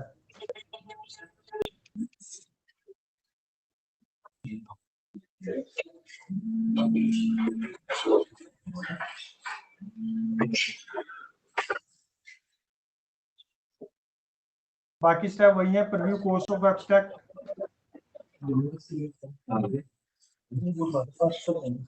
अपलोड डॉक्यूमेंट,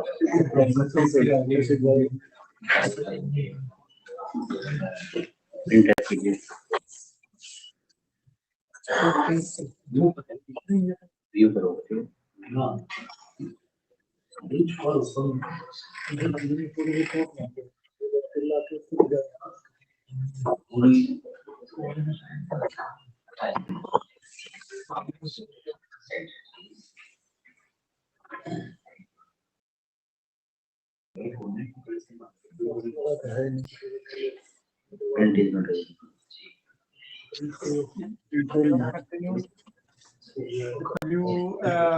प्रीव्यू देखना चाहते हैं, सबमिट एस्टिमेट। ये सब डिवीजन इंजीनियर ऑफिसर को एसडीओ को फॉरवर्ड करेंगे।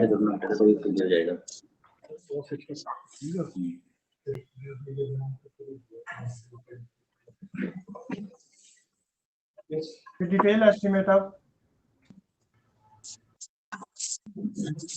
आईजी के पास है।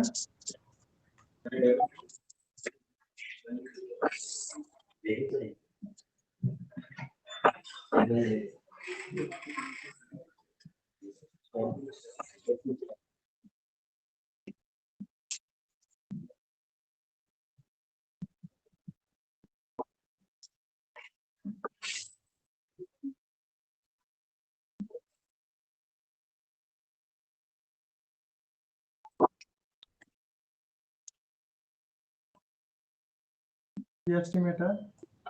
आ रही ना मीटिंग? हाँ ये चल रही।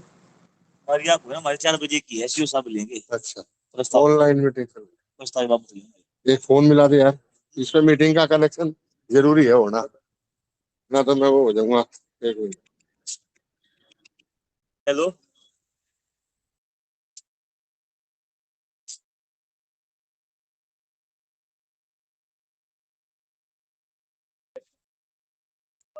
जैसे कि ये एस्टिमेट हमारा 11 लाख रुपए का था, इसलिए एसडीओ के पास ये फाइनल सेव की ऑप्शन आई है। देखिए ये नंबर है ना जो निचला फाइनल सेव करने के बाद 999 ऑप्शन आती है अप्रूव एस्टिमेट, यानी कि टेक्निकल सैंक्शन अब 25 लाख तक के एस्टिमेट जितने भी है एसडीओ अप्रूव करेंगे। अगर वो कंडीशन कोई अपनी टेक्निकल अप्रूवल में डालना चाहते हैं तो वो या एडिट करके डाल सकते हैं, नहीं तो ये बाय डिफॉल्ट जो दी हुई है इनको सिलेक्ट कर सकते हैं। सिलेक्ट करने के बाद approve and print technical letter, ये उनकी टेक्निकल लेटर प्रिंट हो जाएगी। कितने लाख का एस्टिमेट था, ये था, एनएस कितनी थी, इसमें टोटल चार्जेस क्या है, पैकेजेस 1 की कॉस्ट कितनी है। साहिल Sharma sub divisional engine officer ने इनको टेक्निकल सैंक्शन दे दिया है।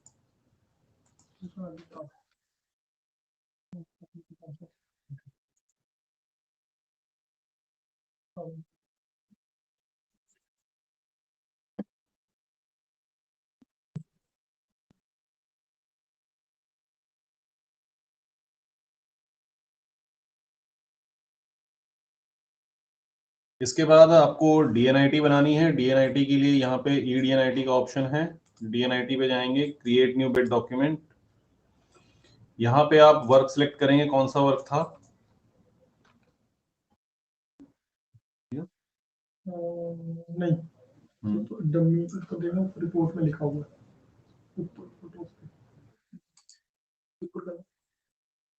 डमी कंस्ट्रक्शन ऑफ गली नंबर 1।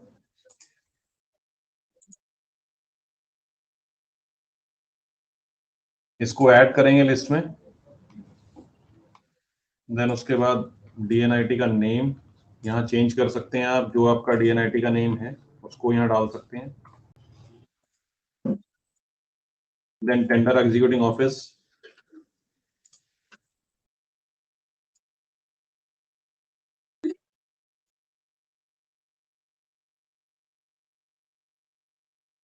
अब यहाँ पे आपके जो भी पैकेज में आपने सपोर्टिंग डॉक्यूमेंट लगाए थे, एस्टीमेट रिपोर्ट लगाई थी, सपोर्टिंग ड्राइंग लगाई थी, वो यहाँ पर जाएगी। सर एक बार रिपीट करना डीएनआईटी के लिए। हेलो सर, सर ये टेक्निकल जो हो रहा है इसको हटाना, स्क्रीन नहीं दिखाई दे रही। मैं एक बार दोबारा आपको दिखा देता हूँ। Okay okay.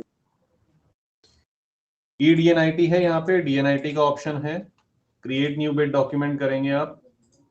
उसके बाद आपने वर्क सिलेक्ट करना है अपना।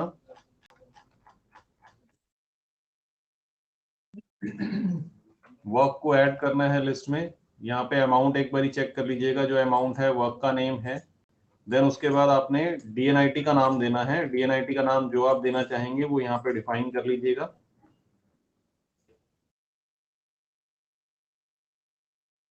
देन टेंडर इनवाइटिंग ऑफिस आप चूज करेंगे। टेंडर इनवाइटिंग ऑफिस में आपके डिवीजन का नाम आएगा, जिस डिवीजन के अंदर आपकी सब डिवीजन फॉल करती है। Then continue to डीएनआईटी।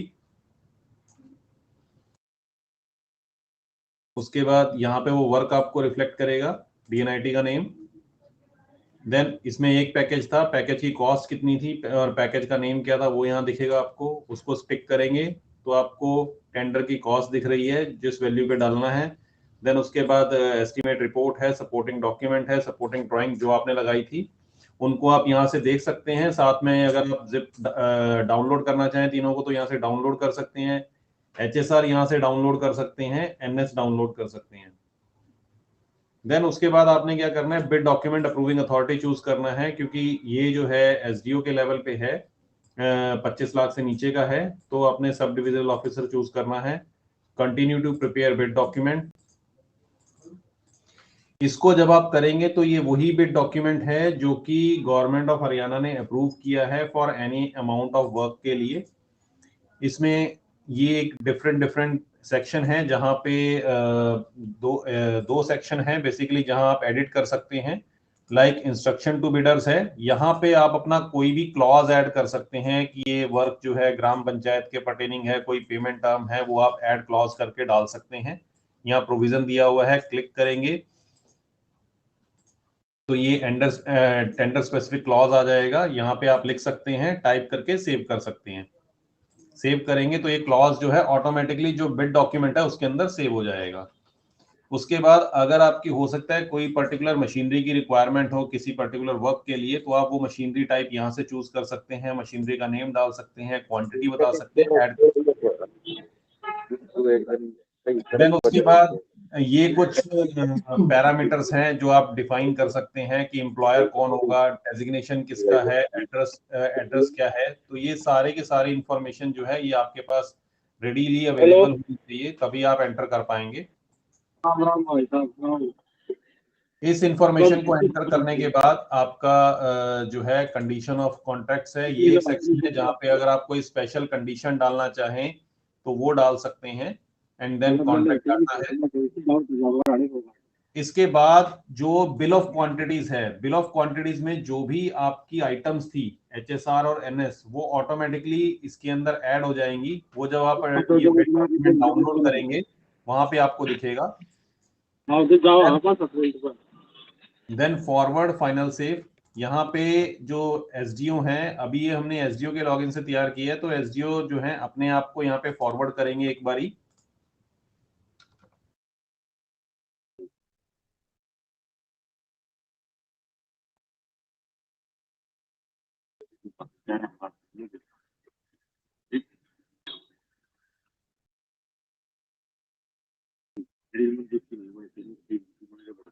अब ये आपको basically pending at current user में दिखना शुरू हो जाएगा कि ये आपका क्या कहते हैं CBD है जो जनरेट हुआ है। इसका अगर आप ड्राफ्ट देखना चाहें तो यहाँ से आपको दिख जाएगा, इसको डाउनलोड करेंगे वो ड्राफ्ट आपको नजर आ जाएगा।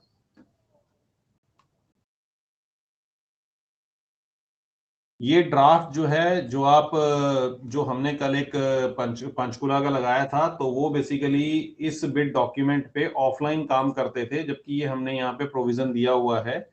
तो मेरी आपसे आप लोगों से यही रिक्वेस्ट है कि आप ऑनलाइन इसी पे काम कीजिए, क्योंकि ऑफलाइन में आप एडिटिंग करते हैं, यहाँ पे आपको मिनिमल एडिटिंग करनी है और एक्स्ट्रा एडिटिंग करने की जरूरत नहीं है आपको इसमें।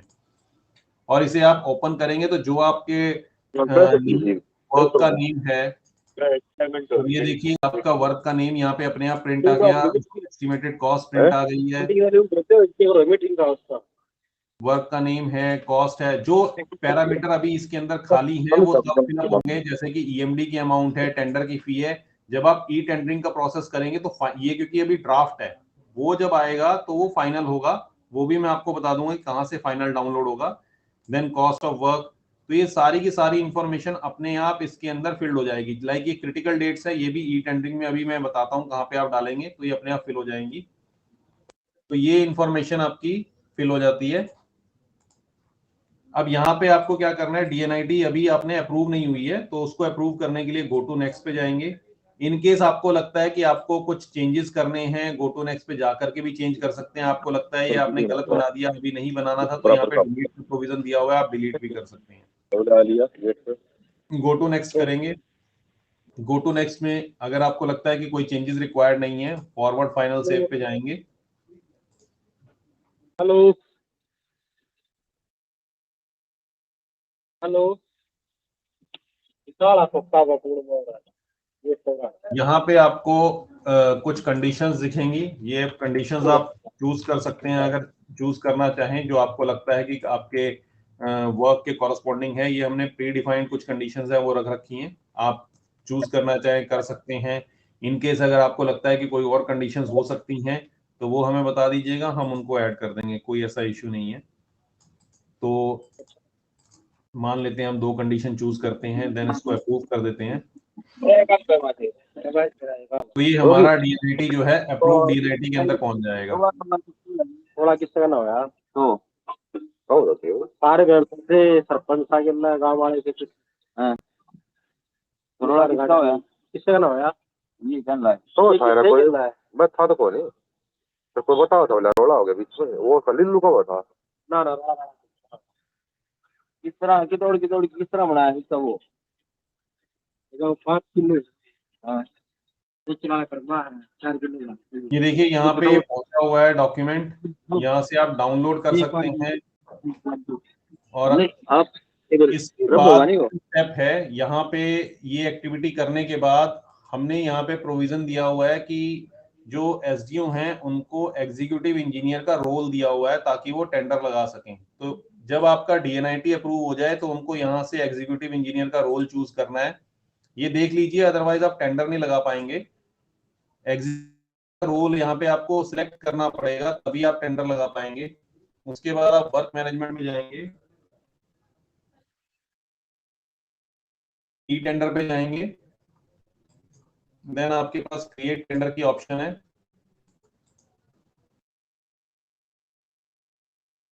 ये आगे आपका जो आपने DNIT बनाई थी,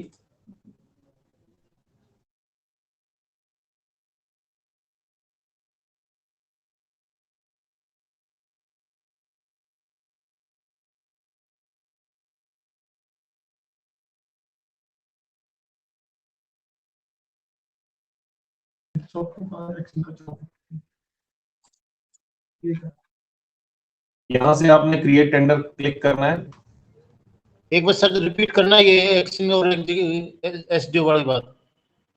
जी, फिलहाल के लिए यहाँ पे आपको दो प्रोफाइल दिखेंगे, एक एसडीओ का प्रोफाइल है, एक एक्सियन का है। आपने डीएनआईटी तक का काम सारा एसडीओ के लेवल पे करना है, जहां पे आपको sub divisional officer and executive engineer इस तरह से नजर आएगा।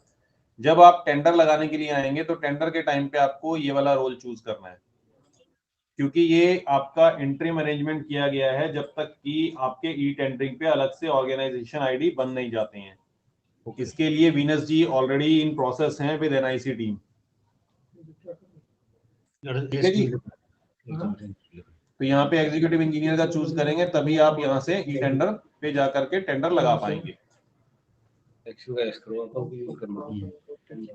ये वही टेंडर है जो हमें लगाना है। यहाँ पे एडिट का बटन आ रहा है आपके पास, कवर डिटेल आप डाल सकते हैं।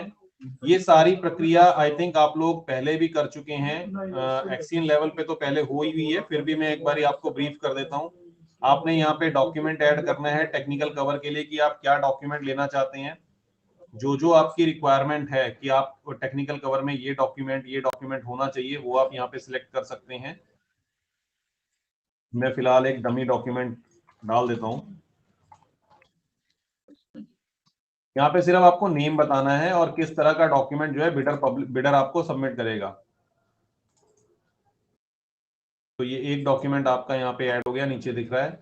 उसके बाद फाइनेंशियल कवर में हम जनरली सिर्फ एक ही डॉक्यूमेंट लेते हैं जिसको बीओक्यू बोलते हैं, और एक्सेल फॉर्मेट में आता है ये। तो एक एक डॉक्यूमेंट मैंने ऐड कर दिया है यहाँ पे। सेव एंड कंटिन्यू करूंगा। ये मेरे पास यहाँ पे जितनी भी डिटेल्स हैं पहले ही फिल्ड आ जाएंगी। यहाँ मैं अगर कुछ चेंज करना चाहूँ, कुछ पैरामीटर, कुछ फील्ड ऐसी हैं जहाँ मैं चेंज नहीं कर सकता हूँ, कुछ फील्ड्स में चेंज अलाउड है। जैसे आप वर्क डिस्क्रिप्शन डालना चाहते हैं तो यहाँ डिटेल डाल सकते हैं। सिविल का वर्क है, सब कैटेगरी आप डिफाइन कर सकते हैं। लाइक अगर स्ट्रीट है तो आप स्ट्रीट लिख दीजिए। देन बिड वैलिडिटी डेज आपको चूज करना है। यहाँ पे पिन कोड आपको डालना है, कौन से पिन कोड से बिलोंग है ये वर्क जो है बिलोंग कर रहा है। देन यहाँ पे आप जो है बिड ओपनिंग प्लेस डाल सकते हैं कि कहाँ पे बिड ओपनिंग होगी। और उसके बाद आपको जैसे कि ये ईआर,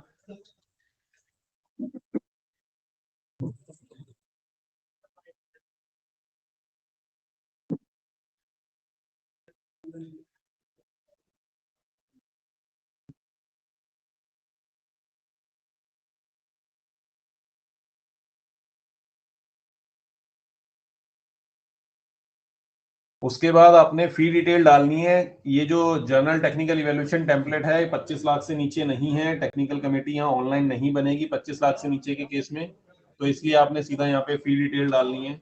मान के चलते हैं 1000 रुपए फीस है टेंडर की ईएमडी अमाउंट डाल देते हैं यहाँ पे।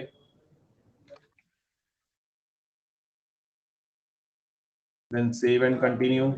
उसके बाद ये जो क्रिटिकल डेट्स आप डालेंगे यहाँ पे, ये ऑटोमेटिकली जो है आपके बिड डॉक्यूमेंट में छप जाएंगी।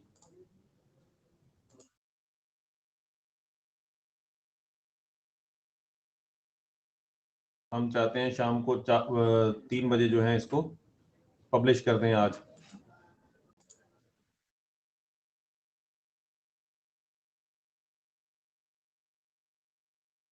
चार बजे से लोग इसको डाउनलोड करना शुरू कर दें। Bid submission date 8।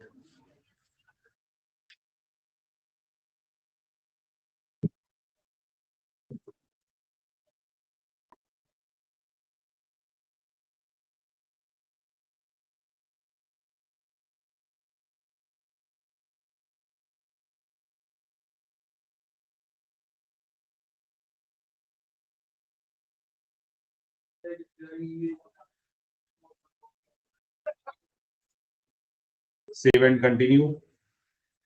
ये आपकी सारी डिटेल सेव हो चुकी हैं। उसके बाद यहाँ पे क्लिक करेंगे तो ये सारा का सारा डाटा आपका जो है ई टेंडरिंग हरियाणा की साइट पे जो है चला जाएगा।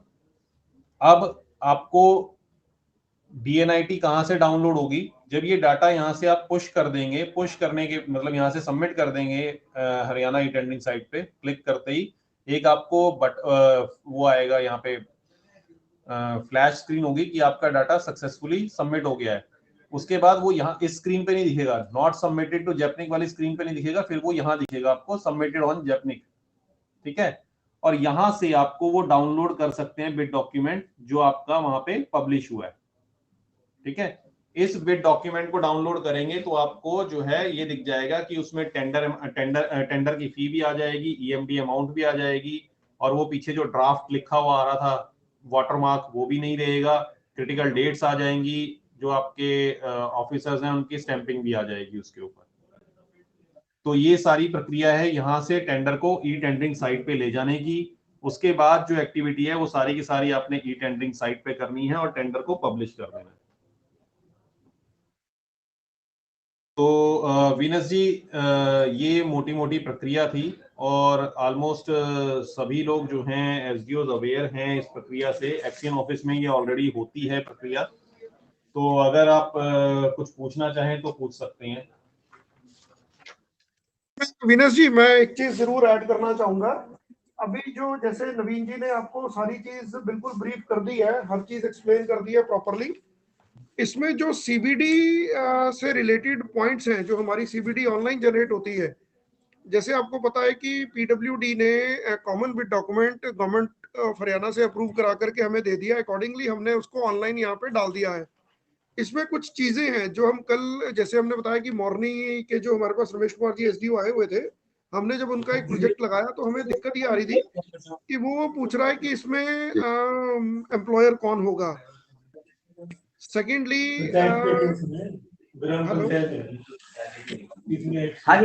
एक तो वो पॉइंट हो गया कि इसमें एम्प्लॉयर कौन होगा। पहला मतलब ये बताना जरूरी है कि कल हमने डिस्कशन करने के बाद डाल दिया कुछ क्या, क्योंकि हमने इसमें प्रोविजन कर रखा है 38 कंडीशंस तो हमारी बाय डिफॉल्ट क्लॉजेज ऐड हो जाती हैं कॉन्ट्रैक्ट की इंस्ट्रक्शन टू बिडर में। अगर कोई 39 इंस्ट्रक्शन ऐड करनी है तो वो आप इनको कोई स्टैंडर्ड इंस्ट्रक्शंस आप सभी को बता दीजिए कि वो क्या होगी। Since the projects are being tendered on behalf of the panchayat, तो पेमेंट भी पंचायत करेगी, तो अकॉर्डिंगली कुछ आप उनको स्टैंडर्ड चीजें बता दीजिए, सो दैट कि जब ये टेंडर लगाएं तो इनको पता हो कि हमें टेंडर में क्या कंडीशंस लगानी है। अदरवाइज वो डिस्क्रिपेंसीज क्रिएट होंगी। तीसरी चीज, अभी तक सभी जो है डेवलपमेंट पंचायत के EPC कॉन्ट्रैक्ट लगा रहे हैं। तो कल का जो हमने लगाया वो EPC तो नहीं लगाया, हमने अपने सिस्टम से जनरेट करके लगाई है उसकी बिड।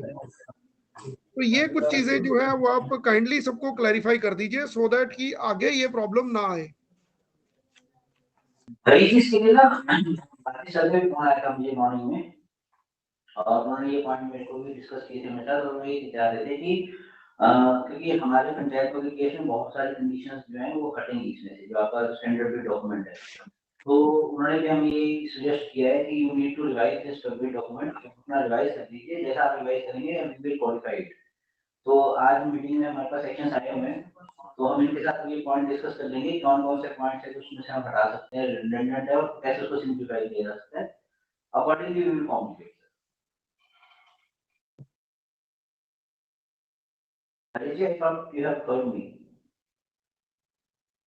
मतलब मेरा वही कहने का मतलब है कि वो क्योंकि सभी को टारगेट्स असाइन कर दिए हैं गवर्नमेंट ने। अब अगर हम टारगेट देने से पहले जो मेरी रिक्वायरमेंट है मतलब वो पूरी नहीं होगी तो प्रॉब्लम आ जाएगी ना, फिर वो आगे काम करते हुए। कुछ आप स्टैंडर्ड अभी बता दीजिए कि वहाँ क्या डालें। मैं आपको एक ब्रीफ ये बता देता हूँ कि कल हम डालते हुए हमने तो एम्प्लॉयर में डाल दिया था ग्राम सचिव, नहीं सॉरी ग्राम सचिव नहीं, ग्राम पंचायत की एम्प्लॉयर ग्राम पंचायत है, उस ग्राम पंचायत का हमने नाम बता दिया। हमने एडिशनल क्लॉज ऐड कर दी, उसमें हमने लिख दिया था कि since the work is being tendered on behalf of gram panchayat Bhojkoti, hence the payment shall be made through the panchayat, so that कि कल को कोई हमारे ऊपर ना आए। उसमें इंजीनियर डेफिनेटली हमने सब डिविजनल इंजीनियर डाल दिया। बट ये कुछ मतलब मैं के लिए बता रहा हूँ, क्योंकि अगर वो सीबीडी लगाएंगे तो सीबीडी पे ये वैल्यूज उनको फिलअप करनी पड़ेगी ये सेक्शन टू बिडर्स में। एक और पॉइंट नमस्कार सर। एग्रीमेंट बाय डिफॉल्ट जो टेंडर लगा रहा है और मीडिया कॉन्ट्रैक्टर हो रहा है, हमें इसमें पंचायत का भी रोल डिफाइन करना पड़ेगा। Excuse me sir. बोलिए सर, मैं रामनारायण जी बोल रहा हूँ सर, सोना ब्लॉक से। हाँ जी बोलिए। सर, कल मैं एक एस्टिमेट फ्रेम कर रहा था HW पर। हाँ जी सर, मैंने सारा एस्टिमेट फ्रेम कर लिया। लास्ट में एक आइटम आया था ड्रेन का, हाँ जी जिसका मैंने टेम्पलेट बना रखा था। हाँ जी। तो मैंने वो टेम्पलेट उठा के जब वो कॉपी करके उसमें डाल दिया, HW के जो एस्टिमेट प्रॉपर बन रहा था जी, तो मेरा सारा एस्टिमेट गायब हो गया और वो टेम्पलेट वाला एस्टिमेट रह गया। जनाब, इसमें इस चीज का ध्यान रखिए, जब भी आपने एस्टिमेट कॉपी करना है टेम्पलेट से, तो सबसे पहले वही प्रक्रिया करनी है, उसके बाद आइटम ऐड करनी है। अगर आप अपनी प्रक्रिया करने के बाद उसको ऐड करेंगे तो वो पुराने आपकी आइटम्स को वाइप ऑफ कर देगा। सर, मोर ओवर एक क्वेश्चन तो इसका एक ऑप्शन और भी है, आप अलग से इसका सब कंपोनेंट ऐड कर लो, उसमें ऐड कर लो तो आपका गायब नहीं होएगा। बिल्कुल बिल्कुल बिल्कुल वो कर सकते हैं। Sir, one more question sir. Sir मैं एक चीज पूछना चाहूंगा। हेलो, एक चीज पूछना चाहूंगा सर। मैंने कृपया एक एक करके क्वेश्चन कर लीजिए पहले। हाँ ठीक है, आप पूछ लीजिए स्टील वाला। Sir excuse me sir, excuse me sir. जी बताइए बताइए। सर, जब स्टील की एंट्री करते हैं HW पोर्टल पर, तो उसमें क्या है कि मैनुअली वेट निकालना पड़ता है। ऐसा कोई IT वालों से बात करके सर ऐसा कोई प्रोविजन आ जाए कि भाई स्टील की एंट्री करें तो नंबर उस बार मांगे और वेट अपने आप कैलकुलेट करे सर?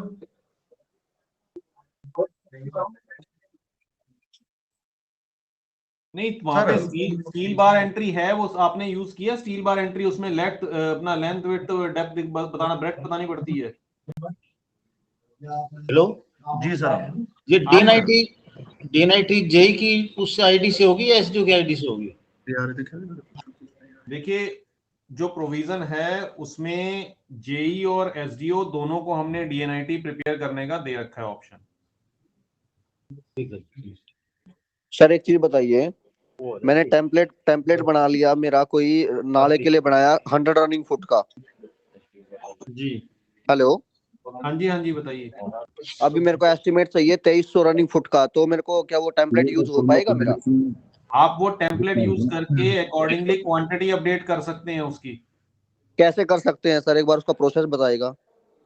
एडिट, जो भी आप टेम्पलेट से आइटम कॉपी करेंगे उसमें एडिटिंग का प्रोविजन होता है हर आइटम को एडिट करने का। सर मान लो अगर मैं 32 आइटम है, तो 32 के 32 आइटम में मेरे को चेंज करना पड़ेगा। जी बिल्कुल। टेम्पलेट इसीलिए बनाया गया है कि टेम्पलेट एक ड्राफ्ट मैकेनिज्म है जो आपने बेयर मिनिमम चीजों को यूज करके बनाया हुआ है, जिसको आप वेरी कर सकते हैं depend upon the size and I mean size के ऊपर आप वेरी कर सकते हैं। तो ये तो सर मेरे को मेरे को सेम टाइम लगेगा जितना मेरे को नया एनालिसिस बनाने में लगा था, मेरे को सेम टाइम लगना है। ये तो सेम टाइम नहीं लगेगा। नमस्कार। सेम टाइम में फर्क क्या आता है, एक है आपको आइटम एडिट करनी है और दूसरे है आपको जो है आइटम ऐड करनी है।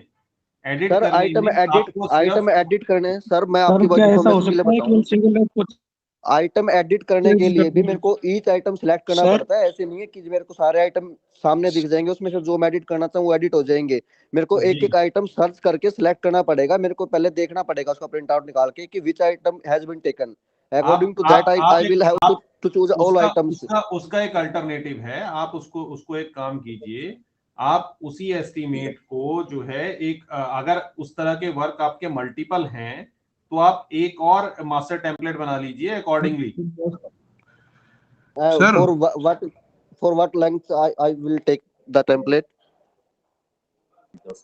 देखिए, लेंथ का कोई प्रोविजन नहीं है हमारे से जो वो आपकी बात ठीक है, लेकिन हमारा तो क्या होता है, एक भी एस्टिमेट अगर हम 100 एस्टिमेट बनाएंगे तो 100 के 100 एस्टिमेट में the measurement is different. Every estimate have to be prepared differently. It's the major problem. नहीं, वो so templates are not usable for us. वो करना पड़ेगा। जहां चेंजेस रिक्वायर्ड हैं, चाहे वो एक चेंज रिक्वायर्ड हो चाहे 2 चेंज रिक्वायर्ड हो, वो तो आपको करने पड़ेंगे उसमें। Sir, changes are to be made in all the items, not in a single item. If we are using a template, it have 13 or 14 ये items. आप बेसिकली ये आप वो केस ले रहे हैं जहां पे आपको सारी आइटम चेंज करनी है। इसका बेनिफिट भी तो देखिए ना टेम्पलेट का, कि आपको कहीं ऐसा भी हो सकता है कि 1 या 2 आइटम चेंज करनी हो, तो ऐसा नहीं सोच सकते कि सारी आइटम को प्रोविजन आपको एक ही बार में दे दें, वो नहीं पॉसिबल है ही नहीं। इवन ए स्मॉल एस्टिमेट आप ड्रेन का लेके चलियो, सबसे छोटी चीज है ड्रेन हमारी। अच्छा आप अपने डिजायर बताइए, क्या है आपके डिजायर? डिजायर ये है सर, जैसे मैंने सर मैं बताता हूँ मेरी डिजायर ये है, अगर मैंने एक मेरा एनालिसिस ऑफ रेट का मैंने आइटम मैंने इसके बारे में टिकट भी रेज करी थी कि आप एक ऑप्शन दे दीजिए एनालिसिस ऑफ रेट टेम्पलेट। ठीक है, टेम्पलेट हम यूज करेंगे, जो हमने टेम्पलेट बनाया उसको हम एनालिसिस ऑफ रेट में क्या करें, जो हमने लेंथ डाली हुई है किसी भी आइटम की, वो लेंथ हम एक सिंगल टाइम पे ही पूरे टेम्पलेट की चेंज हो जाए हमारी। सर ये बिल्कुल ठीक बोल रहे हैं। हमने कोई भी अगर टेम्पलेट बनाया है, सपोज करो आप 100 रनिंग फीट के लिए बनाया है, 100 रनिंग मीटर के लिए बनाया है, तो हम उसमें एक ही जगह पे डाल के कि हमें ये चाहिए भाई 200 रनिंग मीटर के लिए या 2000 रनिंग मीटर के लिए, तो एक ही जगह पे हम वो लेंथ चेंज करके हमारा पूरा का पूरा टेम्पलेट चेंज हो जाए, तो हमें वो बेनिफिशियल होएगा। सर ये जो आप टेम्पलेट बता रहे हो ये तो हमारे लिए बेनिफिशियल है ही नहीं, क्योंकि आइटम्स तो हमें दोबारा सारे के सारे सिलेक्ट करने पड़ते हैं, सेम टाइम हमारा कंज्यूम हो रहा है। सर ये बिल्कुल ठीक कह रहे हैं, सॉफ्टवेयर हमारा काम आसान करने के लिए। चलिए मुझे ये बताइए, ये तो आपका एक पर्टिकुलर केस हो गया। नहीं सर, ये सारे आइटमों में ऐसे है ये सर। तो वहां पे है जहां पे आप फैक्टर मल्टीप्लिकेशन देख सकते हैं। ठीक कह रहे हैं सर, जय साहब। सर हमारा काम इससे डिफिकल्ट हो गया, उल्टा आसान होने की बजाय। सॉफ्टवेयर तो काम आसान हमें डबल काम करना पड़ता है, हर एक एस्टिमेट के लिए हमें पहले टेम्पलेट बनाना पड़ेगा। सर टेम्पलेट कोई एक्सेल में डाउनलोड करने का ऑप्शन दे दीजिए सर, टेम्पलेट को ही एक्सेल में डाउनलोड करने का ऑप्शन दे दीजिएगा, हम उसमें एडिट करके उसको अपलोड कर देंगे वहीं पे। सर वो भी आइटम वाइज करना पड़ेगा। एनालिसिस ऑफ रेट का ऑप्शन सॉफ्टवेयर में एनालिसिस ऑफ रेट का ऑप्शन प्रोविजन कर दो ना आप। तो हम आपको जहाँ पे अपलोडिंग का दे रहे हैं वहां पे हम पहले ही दे देते हैं आपको। सर ये डायरेक्ट आप एक्सेल से अपलोड करने का दीजिए ना, टेम्पलेट नहीं हो सकता जनाब, पॉसिबल नहीं है। डायरेक्ट से अपलोड नहीं होगा।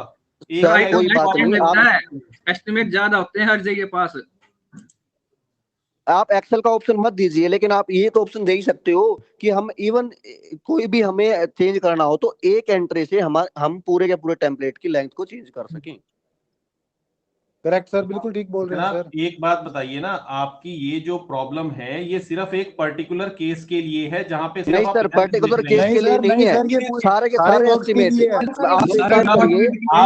Universal problem. एक मिनट, आप ये कहना चाह रहे हैं कि आज अगर 100 की लेंथ है, 200 के लिए मैं एक मल्टीप्लिकेशन का फैक्टर दे दूं और उससे सारी मल्टीप्लाई हो जाए क्वांटिटी। जी यस सर, यस। ठीक है, तो क्या ये बिल्डिंग वर्क में चल जाएगा आपके लिए? सर बिल्डिंग वर्क में हमें नीड ही नहीं है, बिल्डिंग वर्क में हमारा जो स्टैंडर्ड होगा हम उठा लेंगे। लेकिन ये मैं वही कह रहा हूँ, जो आप प्रॉब्लम बता रहे हैं that is only for a particular case.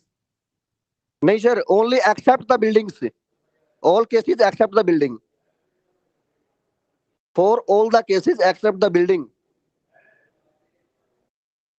चलिए ठीक है, ये नोट कर लेता हूं। सर एक क्वेरी और है sir, excuse me, there is one more query sir. जी सर, जैसे हमारा वर्किंग मोस्टली फीट में है और जब हम एक्सेल को आपके डाटा को डाउनलोड करते हैं वो मीटर में डाउनलोड होता है। आप हमारा HSR मीटर में है जी, फीट में है ही नहीं। सर मीटर में है, मीटर में हम उसकी कोस्टिंग के लिए मीटर में कोस्टिंग निकाल लेते हैं सर। हमारा जो फील्ड में काम होता है वो सारा का सारा फीट में होता है जी। जो सर आपका एक्सेल अपलोड करना है ना उसको भी फीट में कर दो सर, मीटर में ना रखो खाली। जो हमारा एक्सेल डाउनलोड वो फीट में आए सर। हाँ वो फीट में आए, हमें मीटर में भी आते थे, फीट में दोनों ऑप्शन आए। हमें करना क्या पड़ता है, पहले तो हम उस एस्टिमेट को बनाते हैं फिट में, फिर उसको हमें कन्वर्ट करना पड़ता है मीटर में, मीटर में कन्वर्ट करके हम उसको अपलोड करते हैं, और अपलोड करने के बाद जब हम काम चालू करवाते हैं उस टाइम पे एस्टिमेट डाउनलोड करके उसको दोबारा फिर फिट में कन्वर्ट करके ठेकेदार को समझाते हैं। बिल्कुल आप सीधा एक एक्सेल अपलोड के लिए एक फिट के अंदर ही दे दो कि ये फिट के अंदर उसके अंदर एंट्री करके आप अपलोड कर दें। 3 बार वो कन्वर्जन करना पड़ता है हमें, तो हमें अगर आप फिट में उस पर डाटा अपलोड करने का ऑप्शन दे रहे हो सर, तो हमें फाइनल एस्टिमेट भी जो हम मेजरमेंट जिस यूनिट ऑफ क्वांटिटी में डाल रहे हैं उसी यूनिट ऑफ क्वांटिटी में शो करो ना। आपने जैसे वहां पे जनाब एक्चुअली जो फील्ड में प्रैक्टिस है वो मैं आपको बताता हूँ ये जो फीट वाला प्रोविजन किया गया है ये भी आपकी कन्वीनियंस के लिए अकॉर्डिंग ही किया गया है, अदरवाइज फीट का provision thanks for the convenience. फिर कन्वीनियंस के लिए सर वो एक और प्रोविजन कर दो ना सर, वो बात नहीं, मैं नोट कर लेता हूँ, आपको दे देंगे प्रोविजन, आप काम तो स्टार्ट करो। हाँ नहीं काम तो चल रहा है सर काम कोई नहीं रुका हुआ, काम बिल्कुल सारे के सारे स्टार्ट है सर, काम कोई नहीं रुका हुआ। हम 3 बार भी करवा कर रहे हैं। आपके दोनों पॉइंट नोट कर लिए हैं, आगे बताइए। सर दूसरा पॉइंट ये है जो हम एक्सेल शीट अपलोड कर रहे हैं, तो जहाँ पे हम डिस्क्रिप्शन डाल रहे हैं उससे पहले ही एक एचएसआर आइटम नंबर डालने का ऑप्शन है जो, और हम वो सीधी एक ही एक्सेल शीट अपलोड करें नहीं वो एचएसआर आइटम नंबर के हिसाब से ही अपने आप ही इसके अंदर अपलोड करते हैं। वो पॉसिबिलिटी नहीं है, फिजिबल नहीं है वो। सर एक चीज और एक्सेल में क्या लेगा सर, ये पूरी शीट उठाएगा, रो भी उठा लेगा सर, इसमें टेम्पलेट में डालते हैं तो हम रो भी उठा लेगा जी, नहीं रो उठा लेगा तो सर इसमें फिर हम ये कर रहे हैं ना कि आप एक इसको सिंपलीफाई कर दो ना, ये टेम्पलेट में लेके जाए फिर उसमें लेके जाए हम डायरेक्ट। नहीं मेरे को समझ नहीं है क्या कहना चाह रहे हैं आप सर, हम ये जानना चाह रहे हैं। मैं समझाता हूँ सर ये क्या कहना चाह रहे हैं सर। सर ये कहना चाह रहा है कि मान लो हमने कोई आइटम सेलेक्ट करी, मान लो सरफेस ड्रेसिंग आइटम सेलेक्ट करी, उसमें 5 नंबर ऑफ 100 फीट के 5 हाइट में है, वो हम पेस्ट करना चाहते हैं आपके स्टैंडर्ड टेम्पलेट में सर, जो हम कॉपी फ्रॉम एक्सेल होता है वो अगर हम पेस्ट करते हैं वहाँ पेस्ट होकर डाटा आता ही नहीं सर आपके एचएसआर में, वो जब उसमें अंदर डालते हैं सर। नहीं आप कॉपी पेस्ट करके वहां पे एक्सेल शीट में डाल रहे हैं, वो डाटा नहीं आ रहा है। नहीं आता सर, अगर हमने मान लो मेरी 50 हाइट में है सर, वो 50 को मैं एक्सेल में पेस्ट मार दिया, अब मैं चाहता हूँ एक्सेल से आपके हमारे सॉफ्टवेयर में चले जाए, वो जाता ही नहीं सर। तो नहीं उसका तरीका है सर, वो आ जाता है, हमने ट्राई किया है, आ जाता है सर, वो चीज आ जाता है, उसको पेस्ट करना पड़ता है एज वैल्यू। हाँ वो आ जाता है सर, उसका इशू नहीं है सर। अगर लेके ये ट्राई कर लो सर, अगर किसी तरीके से आइटम नंबर सेट करके एक साथ अपलोड हो जाए ना तो ये काम इतना आसान हो जाएगा कि सर वो जनाब वो फिजिबल नहीं है जो आप कह रहे हैं कि एचएसआर का नंबर डाल करके हो जाए, वो नहीं हो सकता है, पॉसिबिलिटी नहीं है। या फिर एक और सर अपनी थोड़ी सी सर इतना सा अपडेट कर दो कि जब हम एचएसआर नंबर सेलेक्ट करते हैं ना सर, तो वहां पे हमारे पास एचएस नंबर टाइप करने का ऑप्शन आ जाए कि हमने मान लो 17.70 नंबर चाहिए है, पहले हमारे को ड्रॉप डाउन के अंदर जाना पड़ता है। नहीं वहां है ये ऑप्शन है, आपने देखा नहीं शायद सर। चैप्टर मैं बताता हूँ सर ये क्या कहना चाह रहे हैं, एक सर मैं बताता हूँ सर, प्लीज सर मैं बताता हूँ ये क्या कहना चाह रहे हैं। ये कहना चाह रहे हैं हमें पहले चैप्टर सेलेक्ट करना पड़ता है, हमें चैप्टर सेलेक्ट नहीं करके हमें डायरेक्ट एचएसआर नंबर डाल दें, एचएसआर नंबर पाए हम, और उससे डायरेक्ट एचएसआर नंबर पाने के बाद हमारा एकदम वो आइटम खुल जाएगी, क्योंकि जितने हमें चैप्टर सेलेक्ट ना करना पड़े, चैप्टर सेलेक्ट ना करना पड़े, हमें डायरेक्ट एचएसआर नंबर से सर्च करें। सेलेक्ट करने में आपका एक ही तो स्टेप बढ़ता है। नहीं सर स्टेप बढ़ता है सर, एक स्टेप में मैं बताता हूँ, अगर हमारे पास 1000 आइटम है तो 1000 बार स्टेप करना पड़ता है सर। प्लीज पंचायती राज के जेईस को लगभग को एचएसआर नंबर याद है अपने, वो एचएसआर नंबर डालेंगे और सीधा वो नीचे थ्रू रेट अपने आप खुल के नीचे आ जाए। सर हम सारे के सारे एस्टिमेट पहले एक्सेल में अपने प्रिपेयर कर लेते हैं, उस एक्सेल के एस्टिमेट को एंट्री करते हैं बस पोर्टल के ऊपर, हमारे पास सारे के सारे एचएसआर आइटम ऑलरेडी होते हैं, तो हम तो उसके पढ़ के बस उसके ऊपर डाटा एंट्री करते हैं सर। तो प्लीज ये प्रोविजन दे दीजिए आप। इसमें कोशिश कर लेंगे, अगर पॉसिबल हुआ तो दे देंगे आपको। हाँ सर ये हो जाएगा पॉसिबल सर, इतना मुश्किल नहीं है, बस अपना नंबर डाल के चेक कर लीजिए सर। ये आ जाएगा तो हमारी काफी प्रॉब्लम सॉल्व हो जाती है सर, टाइम कम हो जाएगा, हम डायरेक्ट एचएसआर आइटम ही सर्च कर लेंगे। हाँ ठीक है, बाकी नीचे और सारा ऑप्शन खत्म हो जाए, बस थ्रू और लेबर रेट सेलेक्ट करने का ऑप्शन रह जाए बस। नहीं वो ऑप्शन तो रहेगा बट कोशिश करेंगे कि हमारे को बस लेके हम अपने हिसाब से कर दें उसको। जी एक सर ये जब प्रिंट आउट करते हैं सर मैं एक चीज और कहना चाहूंगा जी सर, एक चीज बड़ी जरूरी है सर, टेंडर लगाने के लिए एक बड़ी जरूरी चीज है, जब हम वहाँ पे टेंडर के लिए सेलेक्ट करने हैं ना डीडीटी प्रिपेयर करने के लिए, तो वहाँ पे ड्रॉप डाउन के अंदर सारे एस्टिमेट शो करता है। हाँ वो फिक्स हो जाएगा, वो फिक्स हो जाएगा, वो फिक्स कर देना सर, वो फिक्स हो जाएगा। सर एक चीज और मैं पूछना चाहूंगा, बना रहे हैं पोर्टल पे डाटा एंट्री कर रहे हैं इन यूजिंग फिट हम कर रहे हैं, तो हमें एक बार जब हम सबमिट कर देते हैं ऐड आइटम, उसके बाद वो ऑटोमेटिकली फिर मीटर पे चला जाता है। जनाब वो सिर्फ इसलिए दिया गया है क्योंकि कन्वीनियंस के लिए कि आप एंट्री कर सकें फीट में, पर ऑटोमेटिकली सिस्टम उसको मीटर में कन्वर्ट करता है क्योंकि हमारा एचएसआर पूरा का पूरा मीटर के ऊपर है। वो कोई मैं नहीं सर, लेकिन हमारा जो नहीं एग्जीक्यूशन है वो तो सारा का सारा फिट में है ना सर। कोई बात नहीं, हमारा फिट में है सर वो छोटी मोटी चीज है, ये तो हो जाएगा सर, ये इतनी बड़ी प्रॉब्लम नहीं आएगी सर, कोई बात नहीं। ये मीटर का तो सर एग्जीक्यूशन टाइम पे बता देंगे उनको। नमस्कार सर। नमस्कार सर, एक्शन पंचायत रेवाड़ी से बोल रहा था सर। जी जी बताइए सर। ये 25 लाख से ऊपर टेंडर टेक्निकल कमेटी में दिक्कत आ रही है सर। 25 लाख से ऊपर टेंडर टेक्निकल कमेटी में क्या दिक्कत आ रही है आपको? उसमें allow general technical evaluation detail yes no आते हैं, उस पे चेक नहीं हो रहा है, ना यस पे चेक हो रहा है ना नो पे हो रहा है सर। फिर जीटी टेम्पलेट है वो भी ड्रॉप डाउन नहीं हो रही है सर। नहीं, ये आप कहाँ से यूज कर रहे हैं? वहां पे ना जो टेंडर के अंदर जीटी टेम्पलेट और टेक्निकल कमेटी का बनाने का दे रखा है प्रोविजन, उसको चेंज कर दिया गया है। वो अभी वहां पे कुछ अपडेशन चल रही है, इसीलिए उसको अगर आप टेंडर की लिस्ट देखेंगे ना, वहां पे क्रिएट टेंडर टेक्निकल कमेटी का बटन दे रखा है, आप वहां से यूज कर सकते हैं उसे। सर किस तो टैब पे करना सर? जहां पे लिस्ट ऑफ टेंडर्स दिखता है आपको, वहीं पे वहां पे क्रिएट टेंडर टेक्निकल कमेटी का दे रखा है बटन। जी जी जी, वहां से आप यूज कर लीजिएगा। Okay sir. जी। एक हमारा बिल था जो फाइनल अप्रूव कर दिया हमने, लेकिन उसके बाद और वो पेमेंट ऑफलाइन होनी थी, ऑनलाइन है नहीं ट्रेजरी से। हमारे पास डिपॉजिट है, लेकिन उस बिल का प्रिंट नहीं आ रहा सर, अभी जनरेट नहीं हो रहा। चलिए की हुई है ये टिकट आपने रेज करी हुई है, वो टिकट नोट करवा दीजिए, टिकट नंबर अगर आपके पास है तो। सर एक मिनट।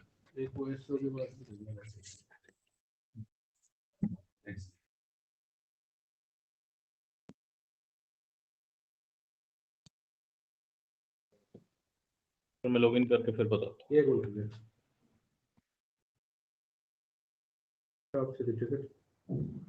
Hello sir. हेलो हाँ जी बताइए।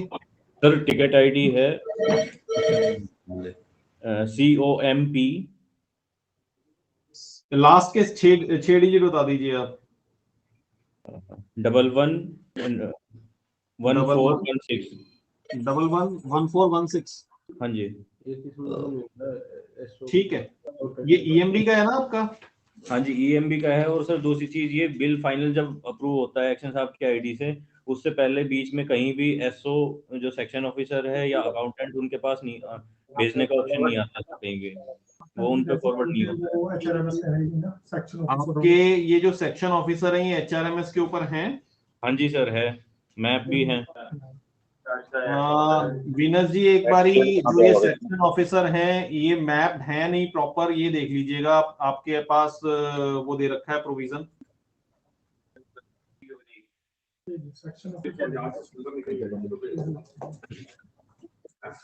ये भी चेक कर लेंगे एक बारी। जी सर। ये बेसिकली आप ये कह रहे हैं कि सेक्शन ऑफिसर वहां दिखते नहीं है आपको जब आप फॉरवर्ड करना चाहते हैं? सर फॉरवर्ड करने का ऑप्शन नहीं आता है। सेक्शन ऑफिसर ना अकाउंट ऑफिसर जी या अकाउंटेंट कोई भी नहीं है। ये अकाउंट ऑफिसर भी आपके डेप्यूटेशन पे तो नहीं है ना? नहीं अकाउंटेंट जी।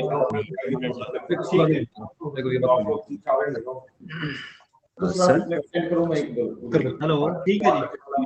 हेलो सर, ई बिलिंग और EMB भी सर इन कामों की होनी है सर? जी बिल्कुल होनी है, जी बिल्कुल होनी है। हेलो सर, EMB से रिगार्डिंग मैं एक क्वेश्चन पूछना चाह रहा था सर। जी बताइए। जैसे अब हम मान लेते हैं गली का ही एस्टिमेट मान लेते हैं, हमने एज पर टेक्निकल स्पेसिफिकेशंस जो प्रोवाइड करनी है मौके पे, उसके हिसाब से हमने एस्टिमेट बना दिया, जैसे पक्की गली का बना दिया या कच्ची का बना दिया। लेकिन मौके पे क्या होता है, कई बार पर्सनल डिस्प्यूट्स या ग्राउंड रियलिटी के हिसाब से वो स्पेसिफिकेशन रोड की थिकनेस चेंज हो जाती है। जैसे एक बार रिपीट करेंगे, क्या हो जाती है? जैसे मान लेते हैं गली का हम एस्टिमेट्स बना रहे हैं सर, बना दिया हमने अभी पोर्टल पे बना दिया, लेकिन गाइडलाइंस के मुताबिक 10% से ज्यादा वेरिएशन उसमें नहीं कर सकते, 5% से ज्यादा EMB में। लेकिन मौके पे कई बार क्या होता है कि वहां पे जो थिकनेस नीचे होती है WBM की, वो वेरी कर जाती है।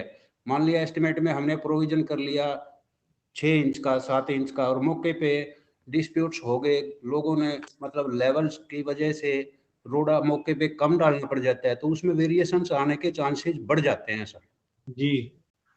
तो उस एवज में हम क्या करेंगे, वो वेरिएशन 10% फ्लक्चुएशन वेरिएशन स्टेटमेंट का प्रोविजन दे रहे हैं आप, वेरिएशन स्टेटमेंट यूज कर सकते हैं और जो कंपिटेंट अथॉरिटी है उससे अप्रूवल ले सकते हैं उसके लिए।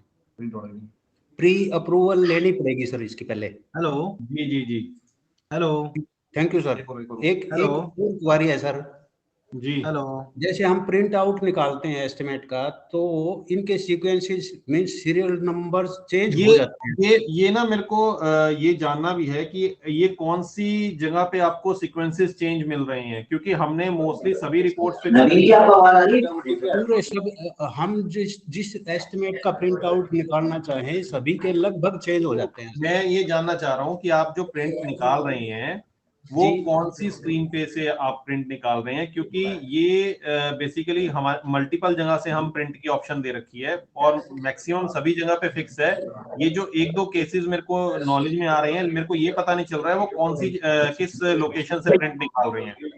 डिटेल्ड एस्टिमेट तो अगर आप कुछ बता पाए कि वो जो प्रिंट आप निकाल रहे हैं वो क्या स्टेप करके आप प्रिंट निकाल रहे हैं, तो मैं ठीक करवा दूंगा उसे। नवीन जी आवाज आ रही है आपको? हाँ जी दिनेश जी आ रही है आपकी आवाज। हेलो नवीन जी, मैं सबको सर जो हम प्रिंट आउट निकालते हैं डिटेल्ड एस्टिमेट में जाके जो प्रीवियस एस्टिमेट होते हैं जी वहां से निकालते हैं। उसमें 1 बजे हम सेशन को क्लोज कर देंगे, तो जितने भी अपने क्वेश्चन है अभी पूछ लीजिए। 1 बजे we will close the session. Designation map नहीं की हुई सेक्शन ऑफिसर। जनाब आपके जो सेक्शन ऑफिसर को जा नहीं रही है उनकी डेजिग्नेशन मैप नहीं है, ठीक है। एक तो वो देख लेंगे, हम इशू करते हैं sort out. Thank you sir. ठीक है जी। और दूसरा आप ये कह रहे हैं कि प्रीव्यू एस्टीमेट में जब आप डिटेल्ड एस्टीमेट में प्रीव्यू एस्टीमेट करते हैं तब वहां पे सीक्वेंसेस चेंज हो रही हैं। जी सर जी सर। तो ये प्रीव्यू एस्टीमेट आप रफ कॉस्ट का कर रहे हैं, वहां पे डिटेल्ड का कर रहे हैं? डिटेल्ड का। तो डिटेल्ड वाले में इशू है सर। एंट्री करते हैं ना एस्टीमेट की, वहां पे भी सीक्वेंस अपने आप चेंज हो जाता है। हाँ जी होते हैं। उससे वो एडिटिंग में भी दिक्कत आती है, कभी वो एडिट करना पड़ जाता है तो फिर वो ढूंढने पड़ता है। एडिटिंग में तो आती ही एक ही आइटम है, एडिटिंग में 2 तो आती है। एक आइटम में अगर 50 सब आइटम्स हमें 50 एंट्रीज करनी है सपोज, तो जो इनिशियली फर्स्ट एंट्रीज हमने की थी वो लास्ट में कहीं मिलती है। तो वो basically first come first serve basis पे है, आप जो एंट्री पहले करेंगे वो पहले आती है। नहीं होता सर, नहीं होता, वो चेंज हो जाती है सर। कभी-कभी ऊपर नीचे हो जाती है सर आइटम। आप नहीं देखिए, सिस्टम है, सिस्टम में कभी कभी वाला सिस्टम नहीं होता, या तो होता है या नहीं होता है। अगर ऐसा कुछ है, अगर ऐसा होता है सर, रेगुलरली नहीं होता है ये, होता रहता है ये चेंज। आगे भाई सिस्टम में पहले किसी आइटम को करते हैं तो वो बाद में आता है, या बाद वाले को करते हैं तो वो पहले आ जाता है। रेगुलर होता रहता है ये। रेगुलर है सर ये, हाँ जी रेगुलर है।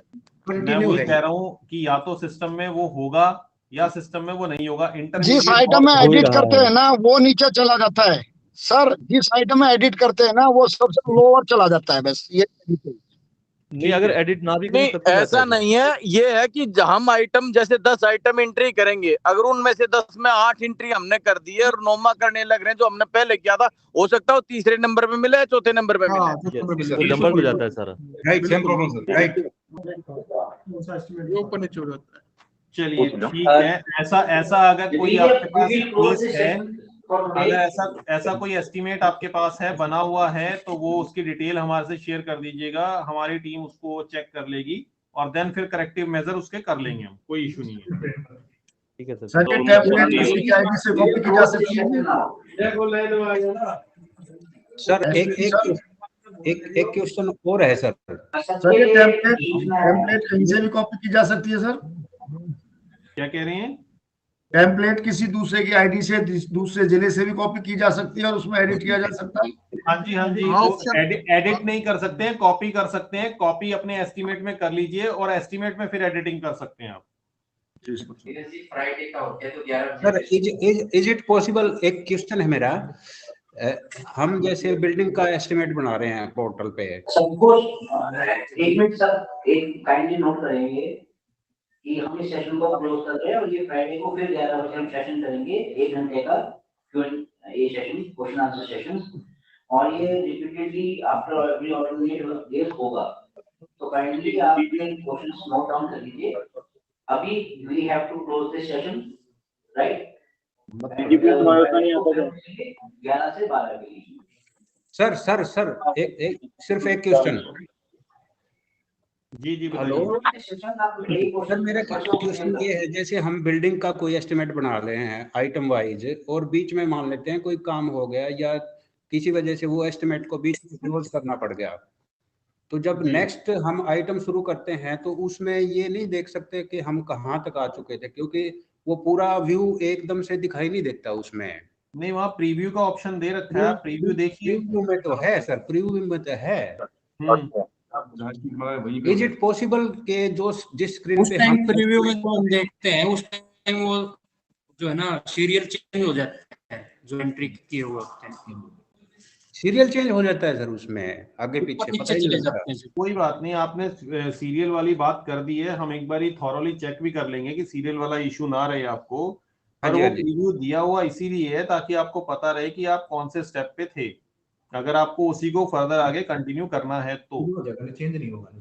एक रिक्वेस्ट है, जो पॉइंट का है ना सर, एचएस नंबर सर्च हो जाए कि न डाले और उससे आ जाए तो देख लेंगे जी, वो देख लेंगे बिल्कुल। ये प्रीव्यू ये आइटम की सीक्वेंसिंग सर एचएसआर की सीक्वेंसिंग के अनुसार कर दी जाएगी। Thank you very much. आप क्लोज कर दे सेशन को। नेक्स्ट परसों जब मिलेंगे फिर से आगे आप क्वेश्चन देखो कर सकते हैं। ये चीज ये सीरियल नंबर ऊपर नीचे हो जाते हैं ना सर। हेलो सर, ये जो सीरियल नंबर ऊपर नीचे हो जाते हैं ना, ये जो एडिटिंग करते हैं ना उसी सीरियल पे हो तो हम प्रीव्यू उसी में देख सकते हैं, उसी सीक्वेंस में। हाँ उसी सीक्वेंस में सर। जैसे हम कोई डॉक्यूमेंट अपलोड करते हैं एस्टिमेट प्रिपेयर करने के बाद, तो उस पे साइन करवाने जरूरी हैं, क्योंकि हम उसको आगे फॉरवर्ड करते हैं तो ऑटोमेटिकली उनको मतलब उन्होंने हमारा जो एस्टिमेट है वो अप्रूव कर दिया है। देखिए इस पे तो मैं कुछ नहीं कहूंगा, मैं साइलेंट रहूंगा। विनस जी आपको ज्यादा बता सकते हैं इस पे।